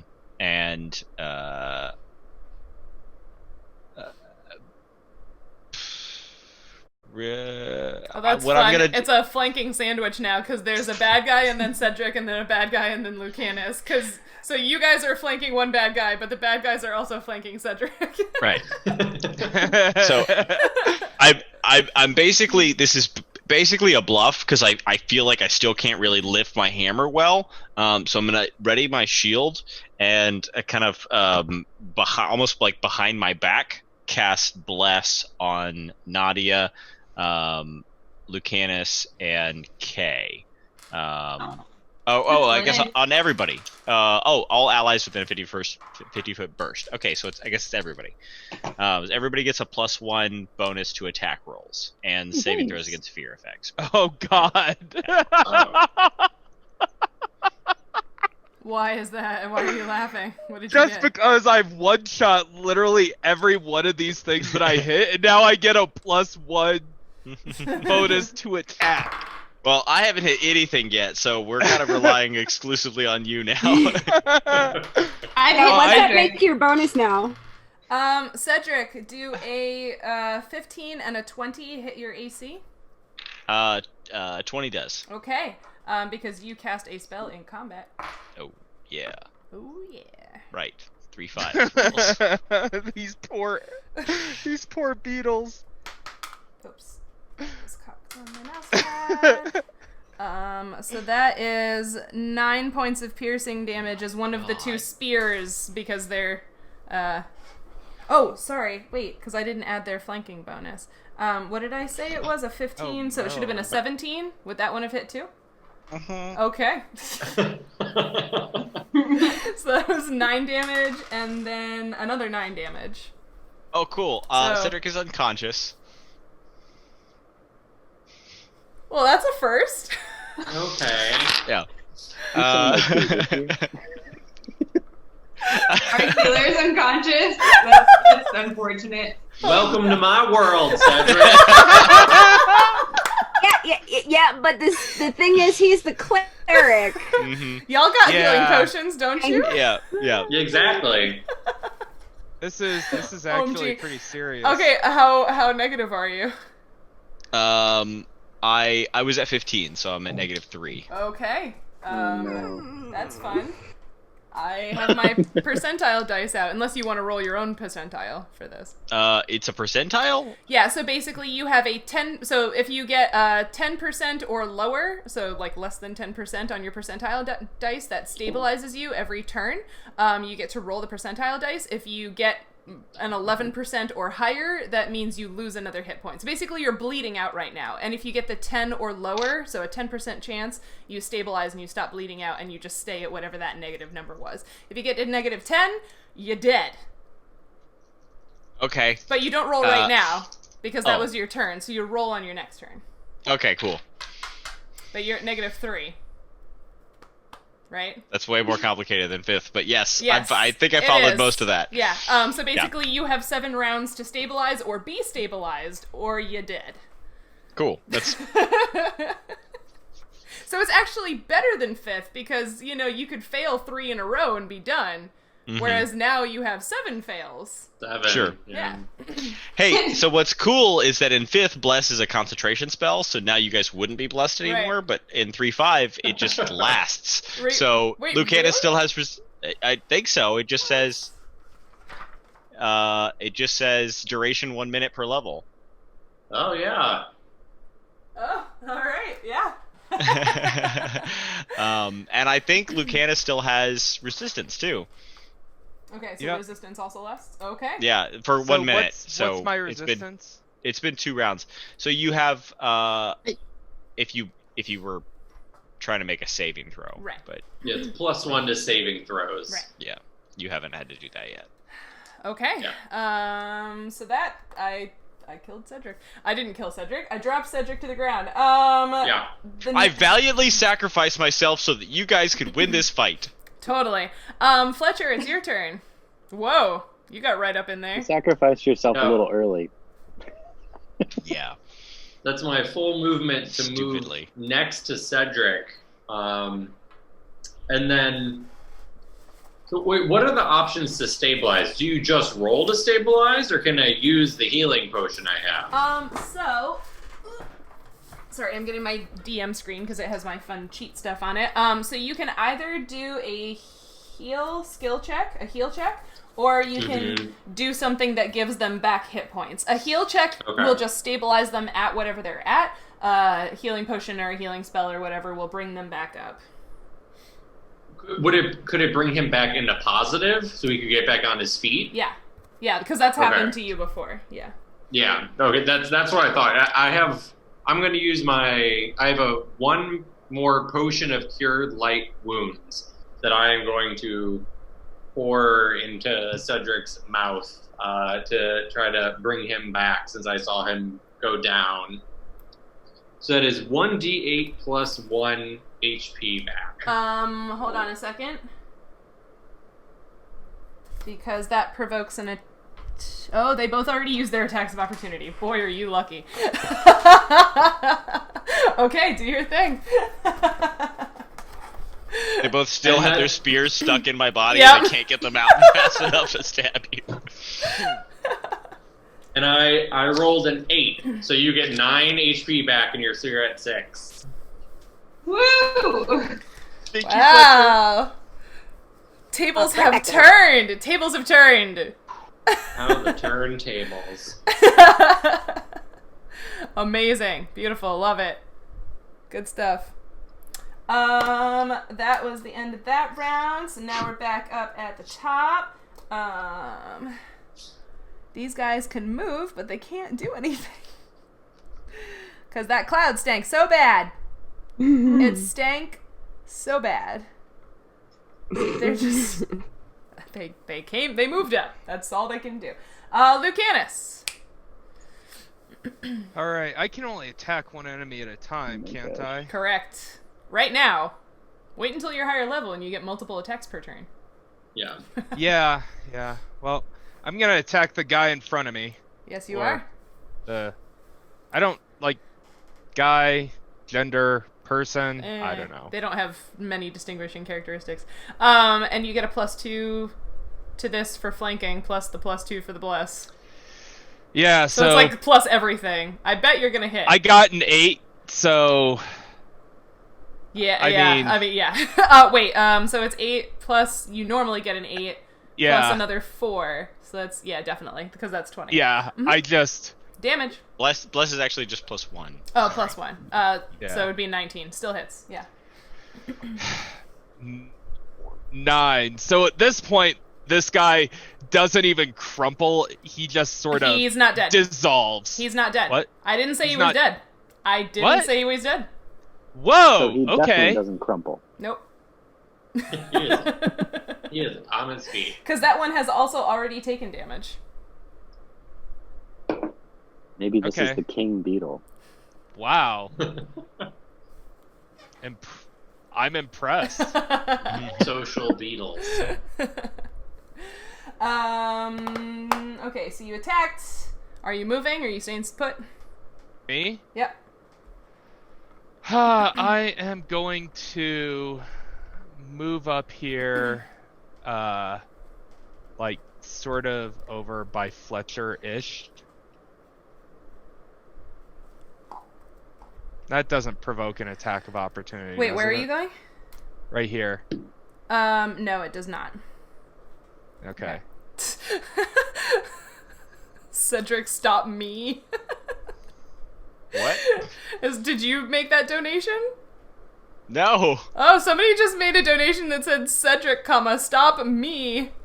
Oh, Cedric, stop messing up. That's what it says. Oh. Oh, Yeah. thank you.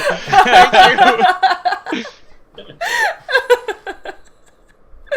Thanks for the donation. We appreciate it. Wow. Okay, that was Our fans are the Lucanus. best. Yeah. Kay, it's your turn. Can't hear you. Sorry. This purple yellow one is still alive, and that's the one that Lucanus just whacked, right? It is. You are correct. I'm gonna try and shoot it. Do it. Do it with advantage. All right, with advantage. Thanks, donors. Thank you for supporting the Bail Project. Yay. Okay. So that +1 blessed, does that go on the initiative, or does that go on the like damage? It goes on the attack, not on the damage. Attack. Yeah. So it would go on this roll. Yes. Yeah. Okay. Mm-hmm.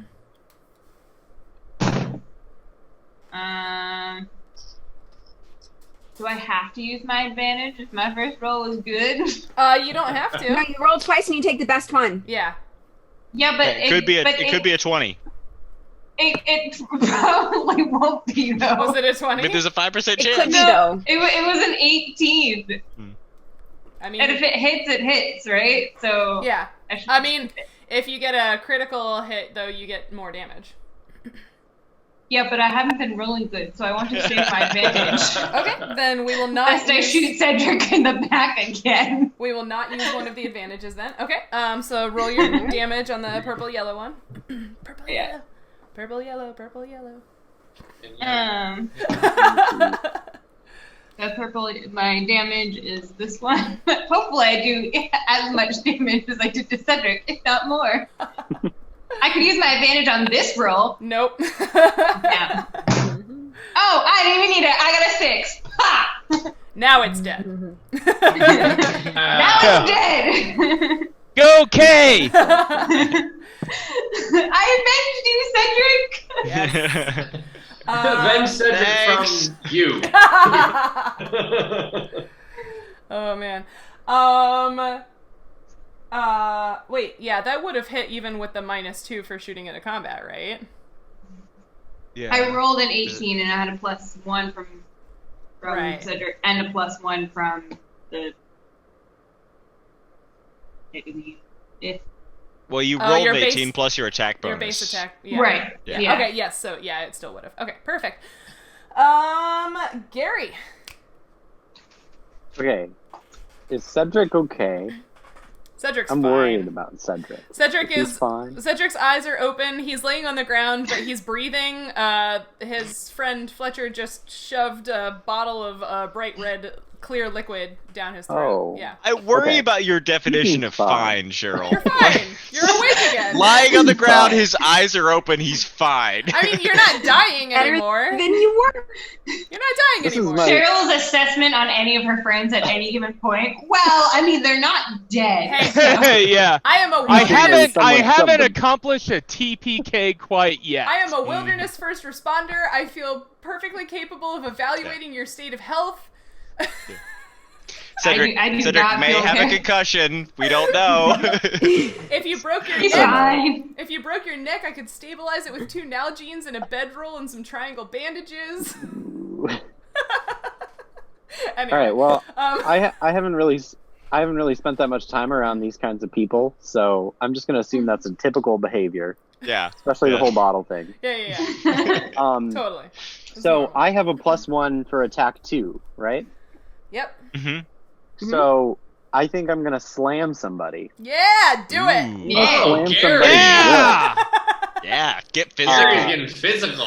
I'm gonna move over toward this Christmas guy, Any and Christmas? Lloyd. we're gonna Physical. bust out a slam. Get physical. Do Do a I slam. get Let's get 2 physical. slams or 1 slam? Physical. You get 1 slam right now because you moved. 2 Oh. slams would be your full round attack if you weren't moving. Got it. Yeah. Got it. Okay. All right, we're gonna So you're do 1 going over slam here. with my little bonus. And do I roll, or is it just a thing?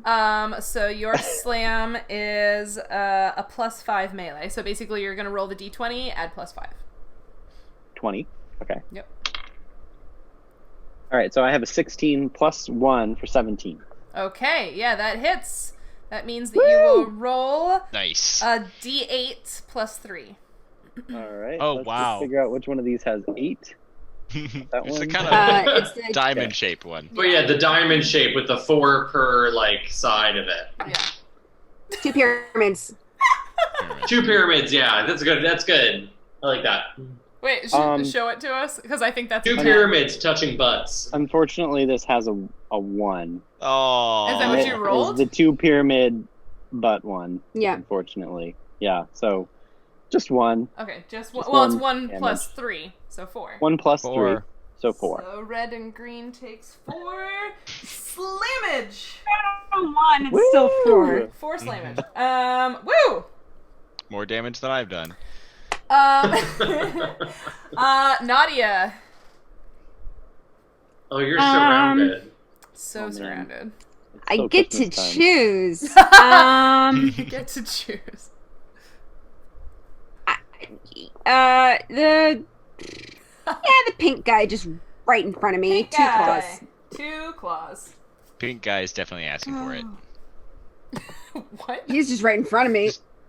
Just hanging out there like a giant beetle. Alright. Where is that? It's plus 6. 9 on the first one, Nope. and 18 on the second. Yep. And then, why do I keep not having this written down somewhere? I think your claws are like Like I keep going looking for it, and I still don't have it. Mm-hmm. they're like a D3 or a D4, I think, because you're a small creature. Wait, are these enemies like so- literally cantharids? They're soldier beetles. Well, Nice. after That's right. this combat is over, because we're an hour over now, which I feel really bad about. So I think I'm actually going to end this combat at the end of this turn, and then we can pick it up next time. And then after we're done fighting these things, Brian and I can talk to you about what they're supposed to be. 4 damage? Yeah. 4 damage to pick. Okay. If we all survive. If we all Yeah.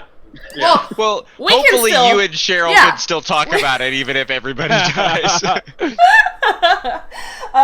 yeah. Okay, so Nautia clawed. Now it is the FFA's turn. Hey. And Yeah, what does that mean? wouldn't you like to know? Future for Missids of America. That's great. The pink one is going to attack Nautia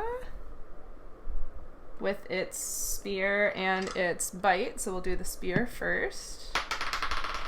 That's a 20. Yep. Yep. So that's 9 points of damage. I'm really glad I just leveled up. Mm-hmm. Those extra hit points are nice. And then the bite, that is a 15. Oh! Oh, hit 15. No, sorry. Miss. Oh, is your AC I was 16? still doing math. I thought it was the other thing. It's Is it- 16, yeah. Okay. So Yeah. his bite misses. And then the blue and orange one is going to attack Cedric. Or should I attack? No, because Cedric's still on the ground right now, right? It's going to attack Fletcher, because Yeah. you just ran over here. Yeah. Yeah, so it's So you will also get a spear and then a bite. I'll probably die. The spear is an 18. Yep. Mm-hmm. Oh, God. That's 8 points of damage. Yep, I'm down. Oh, no! Okay, so then it will use its bite on Cedric, because Fletcher just went down. Yep. No. That's a... I was about to say, at least your cleric's still up, but... That's a 21 with the bite? 21 versus Oh AC? my Yeah. God. Mm-hmm. It rolled really well. Level 2! Yes, but you have technically a level 7 and a... Yeah, you have like 2 much higher level people in your party, even though the 4 of you are level 2. Nautia and Gary are much more powerful than you are. Well, hopefully Gary can resurrect us all. Yeah, hopefully Yeah, You're Gary a just... couple of red bottles Cedric, away that's from happy. 7 bite damage. Yeah. I You're mean, how back much? down. Yeah, he I'm back just down. got healed up At to what? 6. Yeah. So you're at negative I one. I was at -3, then I was up to 6, and now I'm down to -1. Yeah. Okay. That was the FFAs.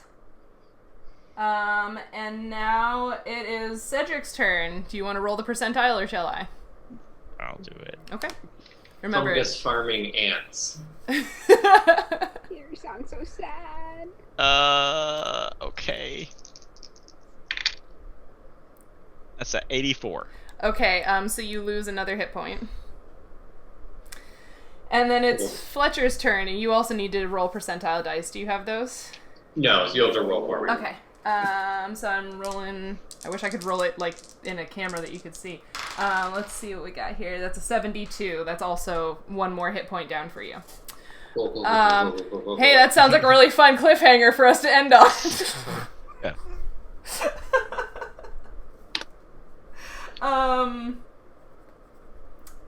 Well, sorry that took a dark turn, and I'm so sorry it took so long. It's some good incentive for people to donate for next week. Yeah. Or next time. Yeah, that's true. So we will pick up... Donate to save us. Yeah, please. Donate to give us advantage on our percentile dice if you donate $1,000 or more. Yeah, so yeah, we are gonna pause this combat since we're already an hour over, and we'll pick back up the next time we'll be here will be Saturday, June, it's still June, June 20th, oh my god, time is new meeting. We'll be back on Saturday, June 20th, where we'll pick up this combat. Brian will be our special guest again, and we'll actually have like a science conversation this time. Yeah. After we don't go through all of this stuff, we can talk about mushrooms and insects and all of this cool stuff that we've got planned to talk about. So yes, in the meantime, please donate to the Bail Project through our Tiltify, both to help these folks finish off the combat and not die, and also because the Bail Project is a worthy cause that we would like to support using our voices as a bunch of white people. We recognize that the world needs to change quite dramatically to allow everyone to have equitable opportunities. So please help out with this charity or help out in whatever other ways you are able.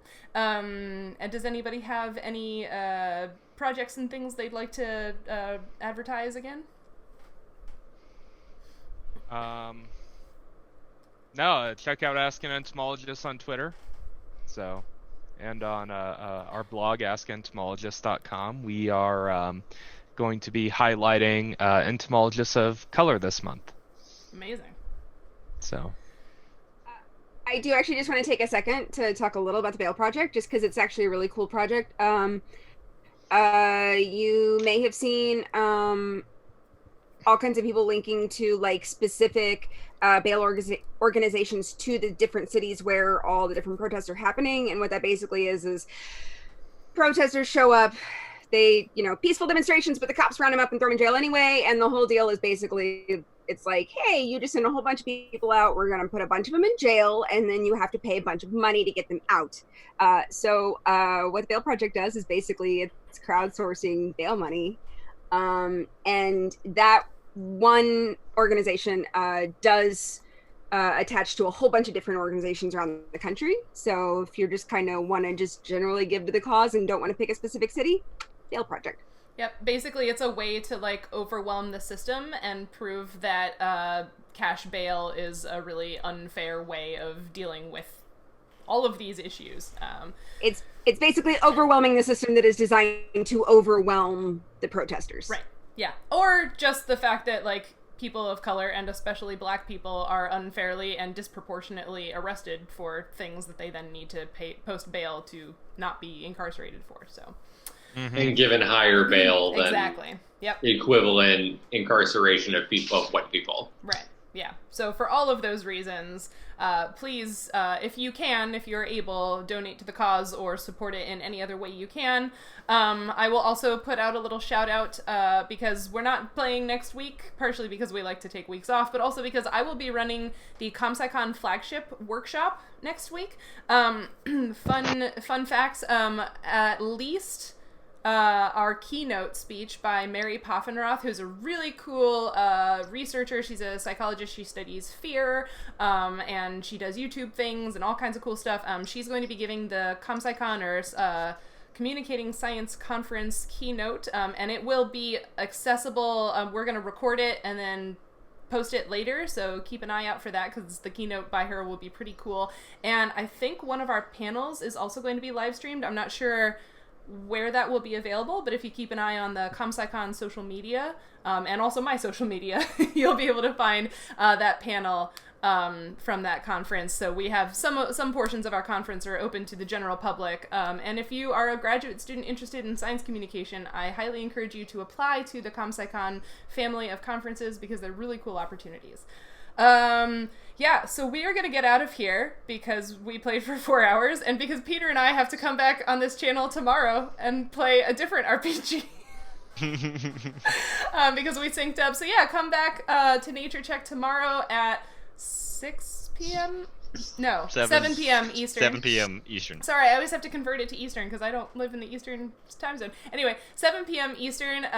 Peter, Jareth, Jordan, Xander, and myself will be playing Burn. I guess we're adrift on an ice floe, right? We were also left on a cliffhanger, so maybe our characters will die. Who knows? Come back and That find campaign out. changes in such wild ways every week that Well, it's supposed to be like epochs and generations of time rather than like. And- So like you're following like a family and their like generations. Yeah. Over basically a civilization. It's like playing Civ. It is. Yeah, it's really cool. yeah. But yeah, so we'll be back again tomorrow doing that and still raising money for the Bail Project. So thank you so much, everyone, for sticking with us tonight. We appreciate all of you who were in the chat or were just watching. You're the best. Stay safe. Do what you can to support the people around you, and we'll see you later. Bye.